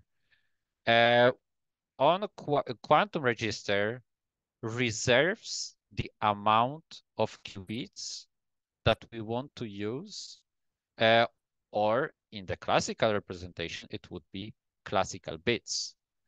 It reserves us the amount of these bits that we would like to have for our calculation. Let's say that for now it would be a single one. There is the Q12 first quantum programs with Qiskit explains you exactly this. So, for example, here, if you see it, you have the Q equals quantum register, which takes in, oh, there is someone who wants to speak. There is also not XGate, yes. The CNOT would operate on 2 qubits or 2 bits, right? So Konstantin, it wasn't a right answer, but it was very close one. So we have to reserve our resources. Coming back to our subject, we have to reserve our quantum resources like this. We reserve it by saying, okay, I need quantum register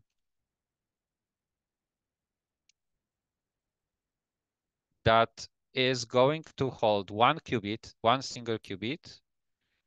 There is also an option to pass a custom name to this register, because you actually can do way more. You can actually define way more registers.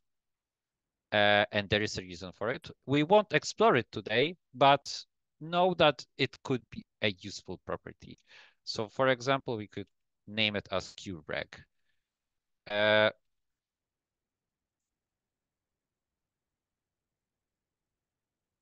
Then what we do is we define a classical register.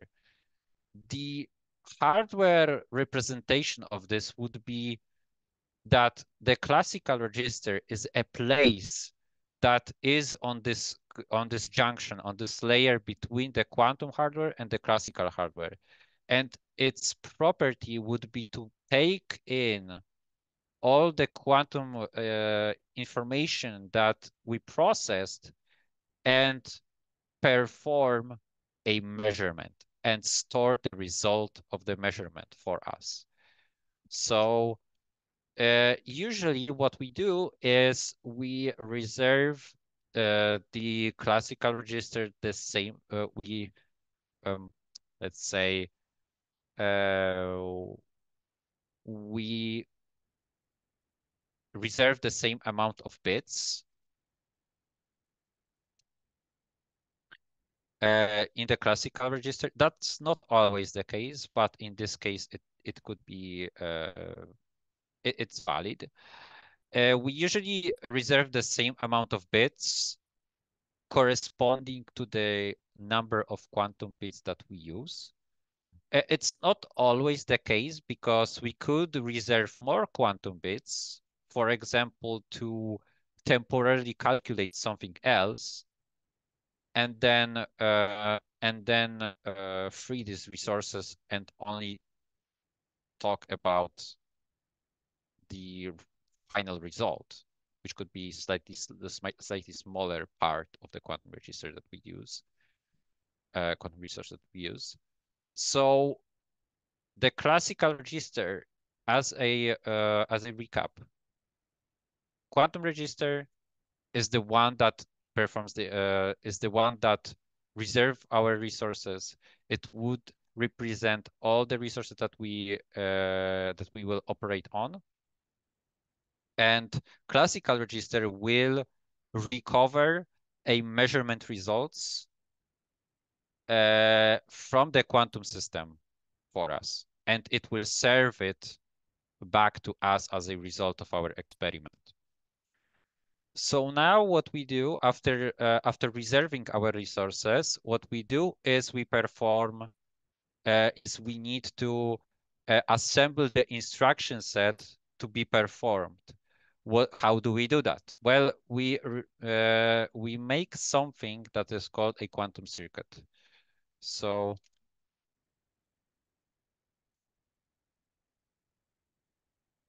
oh, I have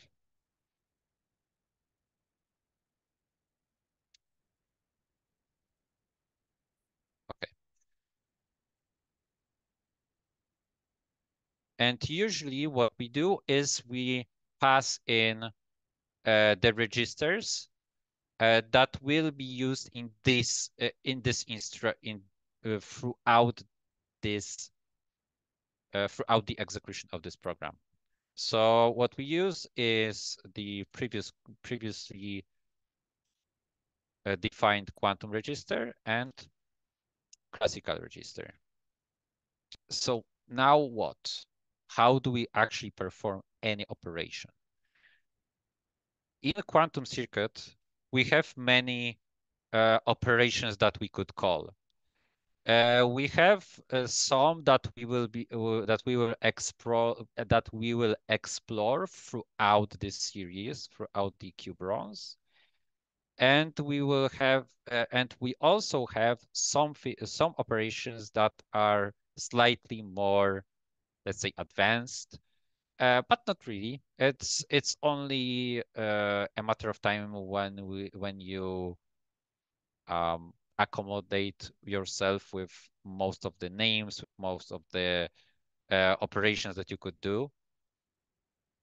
The first one would be to apply our NOT gate. So recall that the NOT gate in the notebooks is also called X.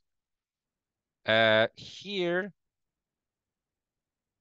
we will pass in the exact qubit that we would like to act on.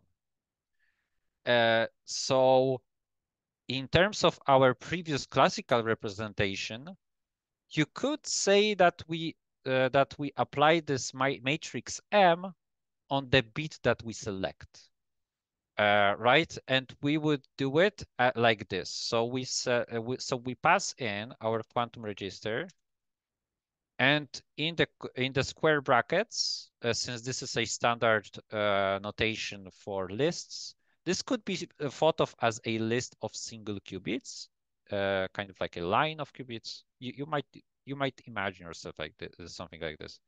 This is not actually proper definition, but it could be a pretty satisfying approximation for now. Since this is a zero indexed array, we select our first qubit as 0 that we act on. And then what we do is to recover this change, what we do is we have to measure. So what we do is we perform an act of measurement. In terms of different quantum, let's say, interactions, this act of measurement performs something that is also called as a waveform collapse. Since we deal with different amplitudes, basically what happens is that entire system decides its fate during this operation, and it outputs us and it gives us an answer of 0 or 1. This is the act of measurement in very simple way. There is more to it, but it can be simplified as this. So how do we actually define a measurement in Qiskit? Well, we need to define what quantum resource do we measure and where do we store this information. So first of all, we, as you could see, if I had actually have good good hint. First we define from where do we measure. So we pass a quantum register. We could do it partially, or we could do it as entire thing. But we would do it partially. So for example, here we do quantum register 0. Then where do we store it? We defined a classical register up above. So let's copy this name and also store it in the first bit of our classical register. This is a little bit, let's say, overstatement, because we only have a single qubit and a single classical bit. But this is okay for now. So now there is another thing, which is we need to somehow perform this on our computer. So let me quickly grab a name from my other, sorry.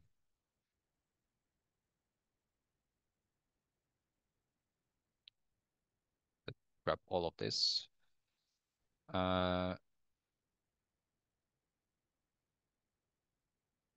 And we will select only the ones that we want. So no this, no this, no this, no this for now.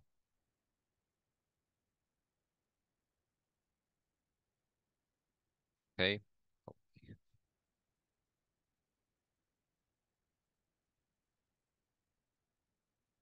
Presentation. Okay. So what we need is an air simulator. And what we do is we define a simulation. So simulation equals air simulator. There are different backends in a Qiskit. What we use is an air simulator. Air simulator is a simulator, as the name says. that runs on our own hardware. This removes the need for the very costly quantum resources that you could order from IBM. And you can get a free grant. This is, by the way, quite ridiculous number. It is 10 minutes, 10 minutes of compute time per month. Okay. So this is really a ridiculous number. And it amounts to about $1,000 as far as I'm concerned, because every single minute costs you $96. Yeah, so and this is the free grant that you get on their backend. I do not know, I am not aware about other providers. If you also have this free type of deal that once per month you get, let's say, uh, some compute time on their hardware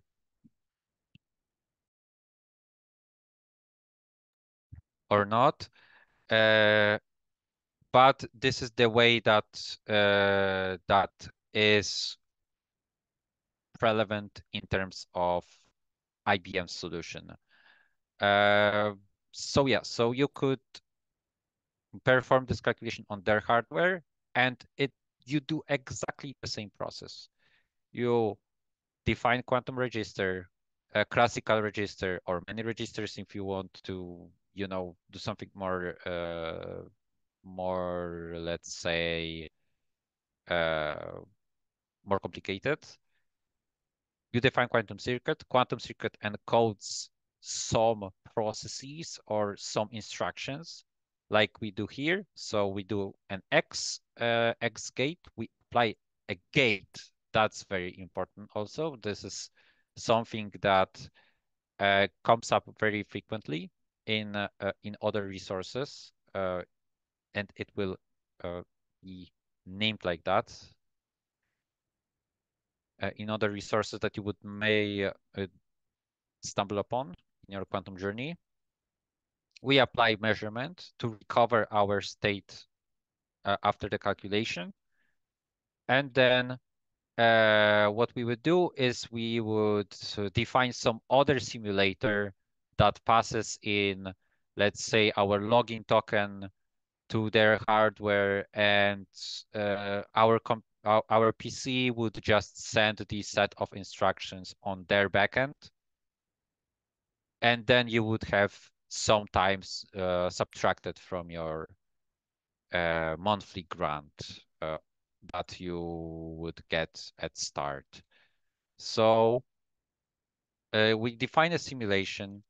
We could have that. We could say that there is a job. Uh, well, we could not say that because that's how we do it. We set a job from the simulation. We run it, and we run not quantum register, not classical register, but the entire circuit.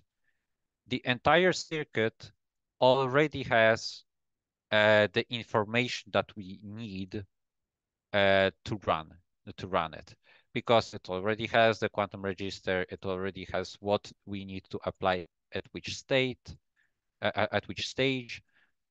Then what we do is we recover the results.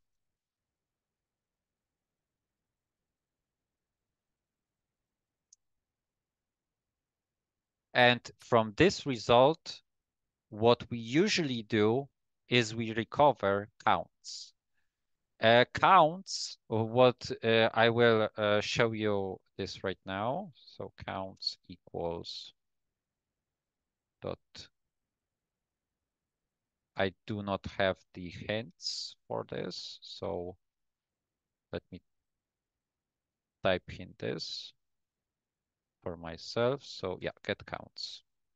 And we will print it also, print counts. So this is pretty much your quantum hello world.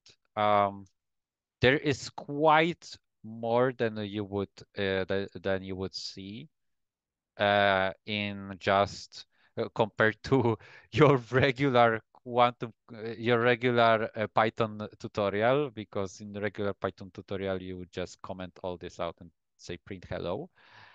But this is pretty much a hello world in quantum computing. If you manage to do this, then congratulations. Welcome to the world of quantum computing. Now I will describe it to you what happened. So recall from previous document, recall from a previous part of the presentation that what we did is we started from 0. We applied an X gate onto the qubit 0, because this is the Q0, and we transform this to the state 1. So Q0 is 1. First of all, where did I even see this information being presented? It is here. What we have obtained is a dictionary with a key 1, and we got some number 1024. I'm sorry for this mess. I will just get back to it. I will just get back to my white presentation. So what I have done by calling job simulation.run is I have prepared this circuit. I have set it to be run on my machine 1000. I think this is out for, yes, 1024 times. Why do we do this like this? Why do we do that like this? There will be a more in-depth explanation at day 4 once we get into the quantum tomography, but the basic information about this is this. What we deal with in terms of quantum computing is the probabilistic information. So the best that we could do is pretty much repeat the process of repeat our instructions several dozen times or several hundred, several thousand times. And if this experiment is repeatable, we would see pretty much the same result. And this is exactly what happens. We started from state 0. We applied X on the qubit 0. We started from qubit 0 at the state 0. We applied the X gate at the qubit 0. Oh, you did not see that. This was 0 all the time. You did not see that. So then we have again at the qubit 0. We have transformed this state into the state 1. We prepared a measurement. I will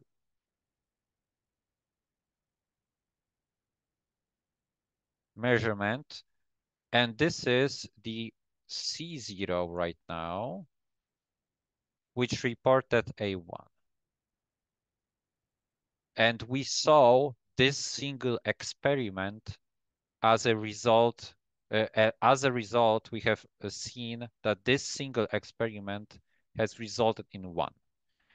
But the total number of experiments that we have made throughout the simulation was 1024. That is why we have seen colon 1024. So that's pretty much what we have seen as a result. Okay, so that's first question that is cleared. But now you probably have 2 questions. where do we say that we have started with the state zero? Well, this is pretty much granted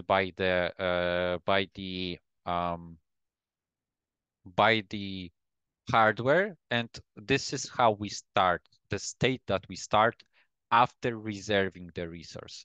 We always start at the state zero, and in simulations, we also start at the state zero. No matter how many qubits we reserve, they all are instantiated to state zero. Uh, this is pretty much how we do it classically. We also start with bit 000, and then we progress, or maybe we load something into the empty register or something like that. You could approximate it like this, the logic behind this. Uh, I do not know what is the implication on actual quantum hardware. I suspect that this is the some sort of one of the state that it is easier to prepare on quantum hardware, and during the calculations and the result recovery, what the backend encodes it at is a state zero, and some other state that, let's say, would be an atom in excited state. Let's say that this electron is somewhere else, or something like that, in terms of, let's say, interacting with laser beam, or something like that. It could be in this excited state. It could have had absorbed some energy, and during the measurement, when the apparatus senses this state, it encodes it as one during after our calculations during the measurement. This could be, I guess, the explanation on what happens on the on the actual hardware on the backend.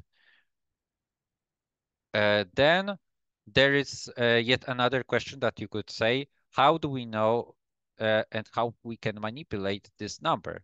Because I have told you that there is this magic number 1024, right? And, well, there was this number. There was this number here, right? So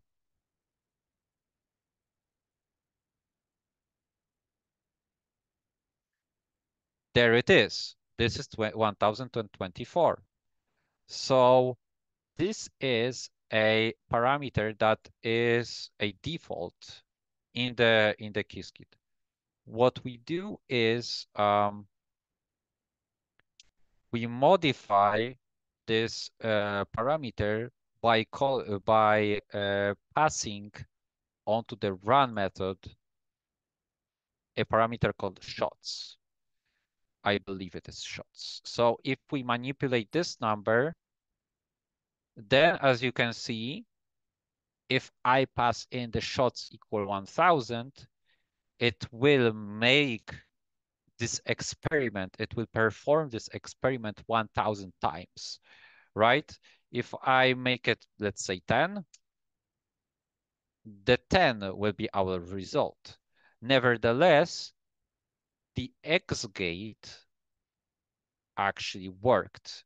How do I know this as well? Well, we could comment out this line, and we could perform this experiment again, and we will see that we didn't perform any measurement. So our initial state was 0, and there was now 10 counts, because that was the amount of shots we have performed, right? So this is pretty much, these are pretty much the basics of how to get around Qiskit and its different, um, let's say, peculiarities. I don't know even if I use the right word for this, but that's pretty much the basics that you would like, that you would need to know. Um, prior to moving forward tomorrow.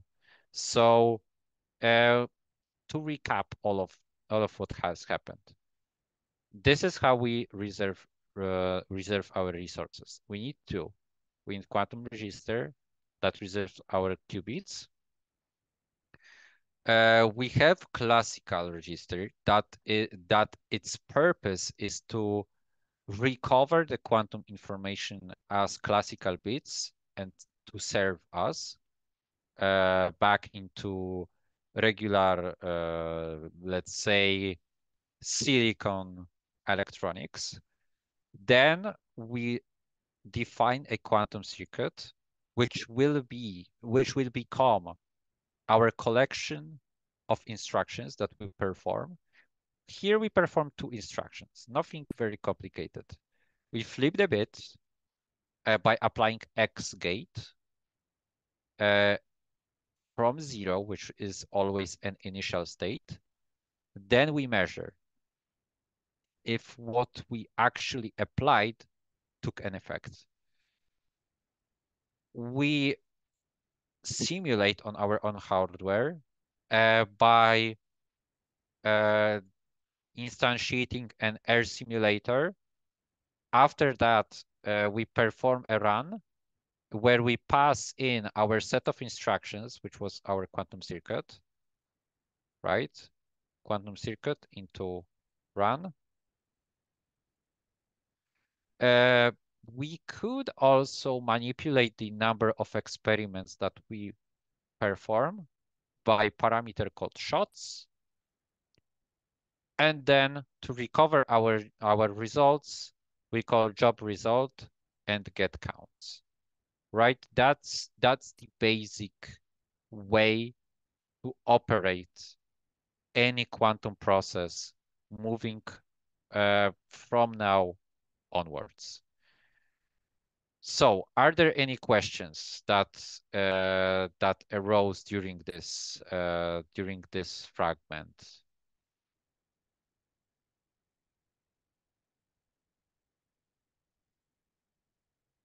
So here I made some custom import. This Qiskit result import result is not in the actual it's not in actual Jupyter notebook, I believe. Yes, from Qiskit, quantum register, classical register, and quantum circuit. That's the only thing that we do. And then we could also draw this circuit. That's actually a nice thing. So what we could do is quantum register dot draw. That's also an operation that we could do. And we could,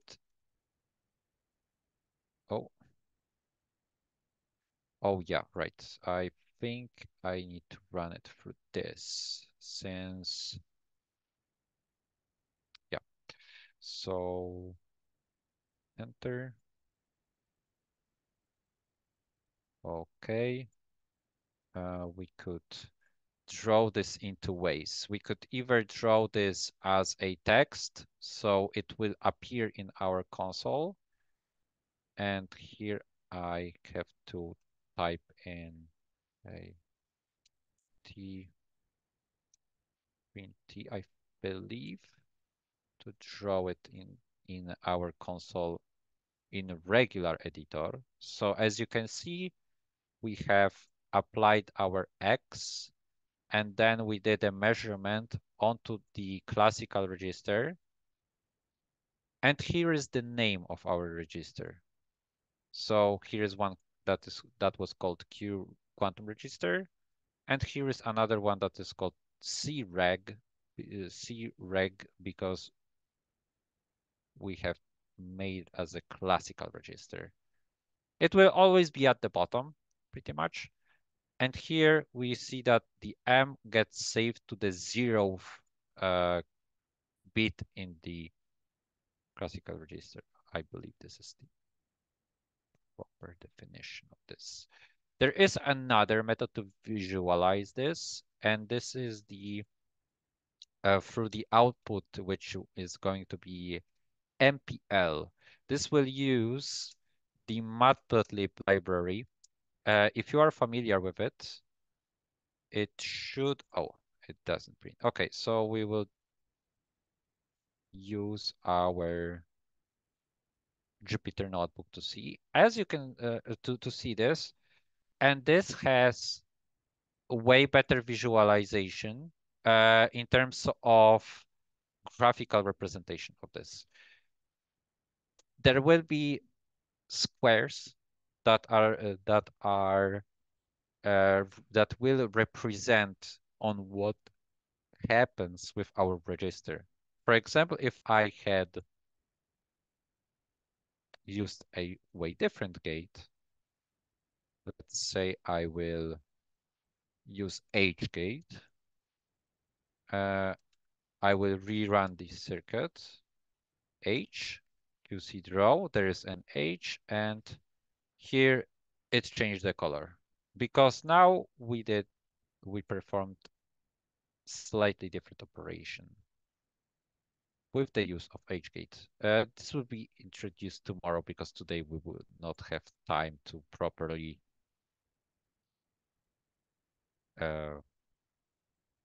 explain what each gate does.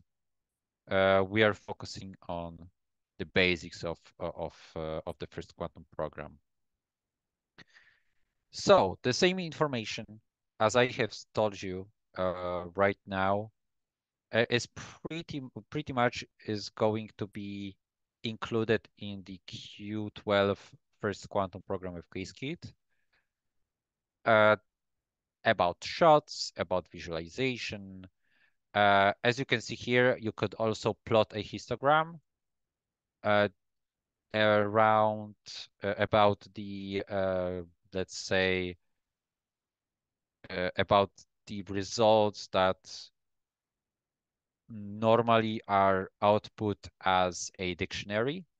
It will present it to you as a histogram. It might be quite better than what it's done normally. And here is a quantum circuit with quite more bits than we have. So here, for example, we have 4 bits. There are different X gates applied to different qubits. There is, for example, X gate applied to qubit 0 twice. We could actually copy this code into my solution here to what I do in my integrated environment. So I will search for Q2.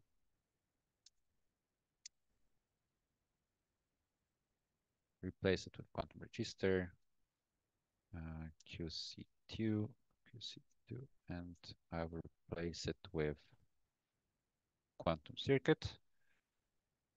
I will also change the number of these bits to this, and here, as we can see, the result is slightly different. We could bump the number of shots to 10,000. And now we have our result is the state 0001. It's the only state in the simulation that is present. There will be more at the same time. So now each experiment delivers us a single result. However, it could not it will not be exactly this it will not be exactly this clear. And by solving business problem, for example, there might be many solutions to our problem, and these solutions can be encoded by different combination of bits with different counts, and there will be a statistic. So from the total amount of shots, this could act pretty much like a percentage chance of getting this answer that you would probably like or not like, because different encodings may mean different things in terms of your business process that you try to solve. Okay, so I don't see any question in the chat, in the Zoom chat. So let's end up at this stage. I think we have done we have done some really good work today. And let's have some time to answer your questions if they might arose, if any might arose during this presentation. Do you have any questions that you want to ask during this?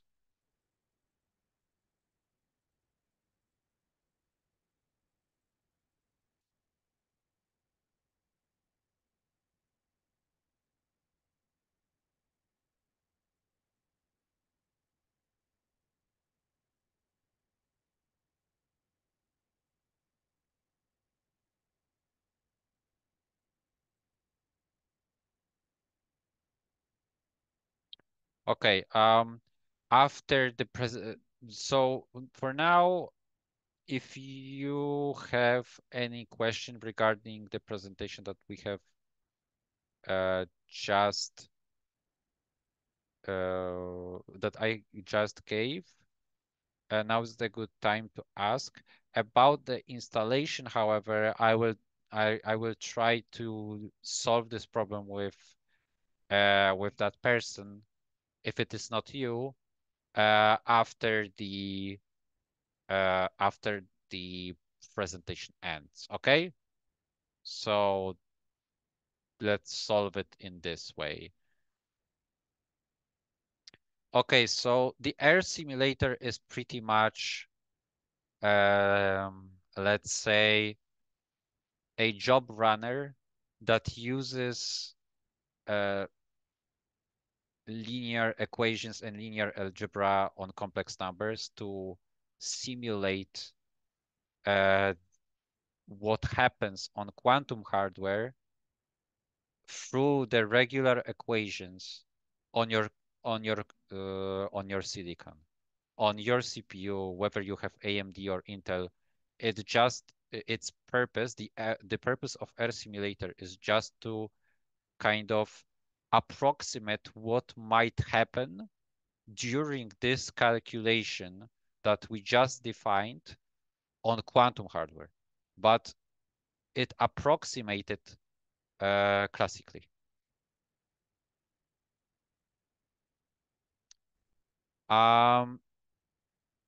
I think there will be a delay of like 1 day, Robert, about the upload of today's recording. Just like yesterday's lecture. Yesterday's lecture was available today, and today's lecture will be available tomorrow, I think. We'll do our best at least. So as I said, Yeah, you yeah, know, exactly. there can be always some technical issues. So you know, but anyway, I will do my best to upload it even today in the evening. Mateusz, is it fine for you? Do you feel that everything was okay and we do not need to review it again? Yeah, I think today, yes. I think Yes, today, yes. yeah. Because for yesterday we had some doubts, Yeah, so we we had to needed review the material. Yeah. yes, but for today we can try to upload the recording earlier.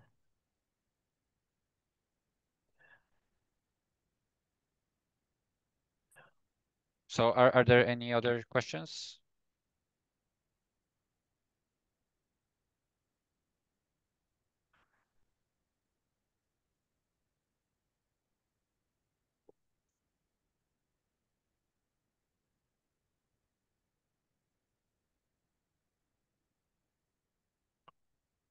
Yes, there are noisy simulators However, what we will use during this course is the perfect simulator without noise. And by applying noise into your simulation, you could possibly simulate, for example, algorithms, or you could, let's say, enhance your knowledge during the QZing by doing the simulations on the noisy during the noisy calculations. You could arm yourself with the knowledge of quantum error correction and quantum error mitigation. There are methods for this.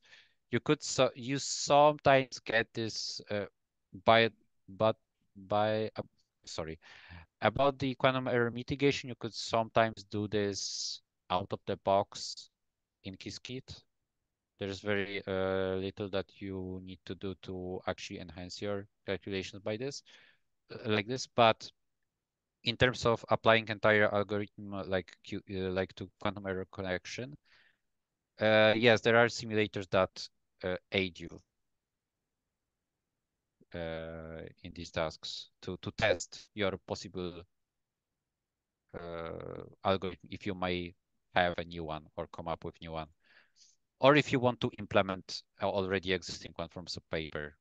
There are simulators to test this. Yes.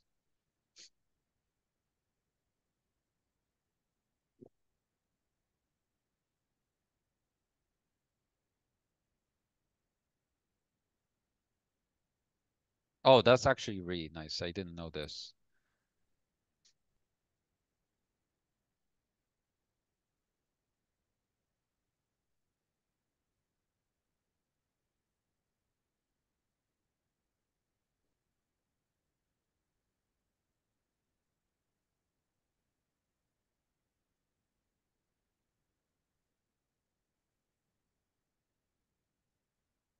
Okay, any other question?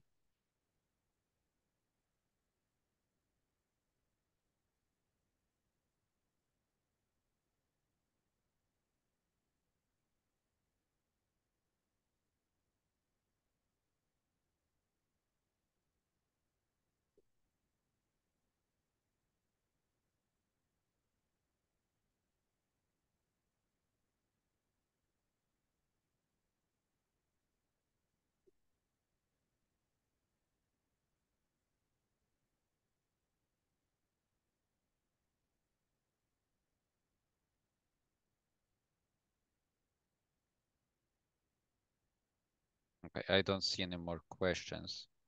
So I think we can end the session for today.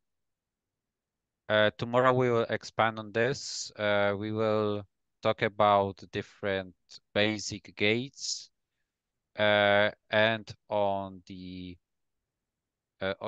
we will expand on the quantum states. What do they mean, and how do we perform calculations on them? So thank you for today's attendance. And yeah, see you tomorrow. Thank you. Thanks, Mateusz. Thanks, everyone. See you tomorrow.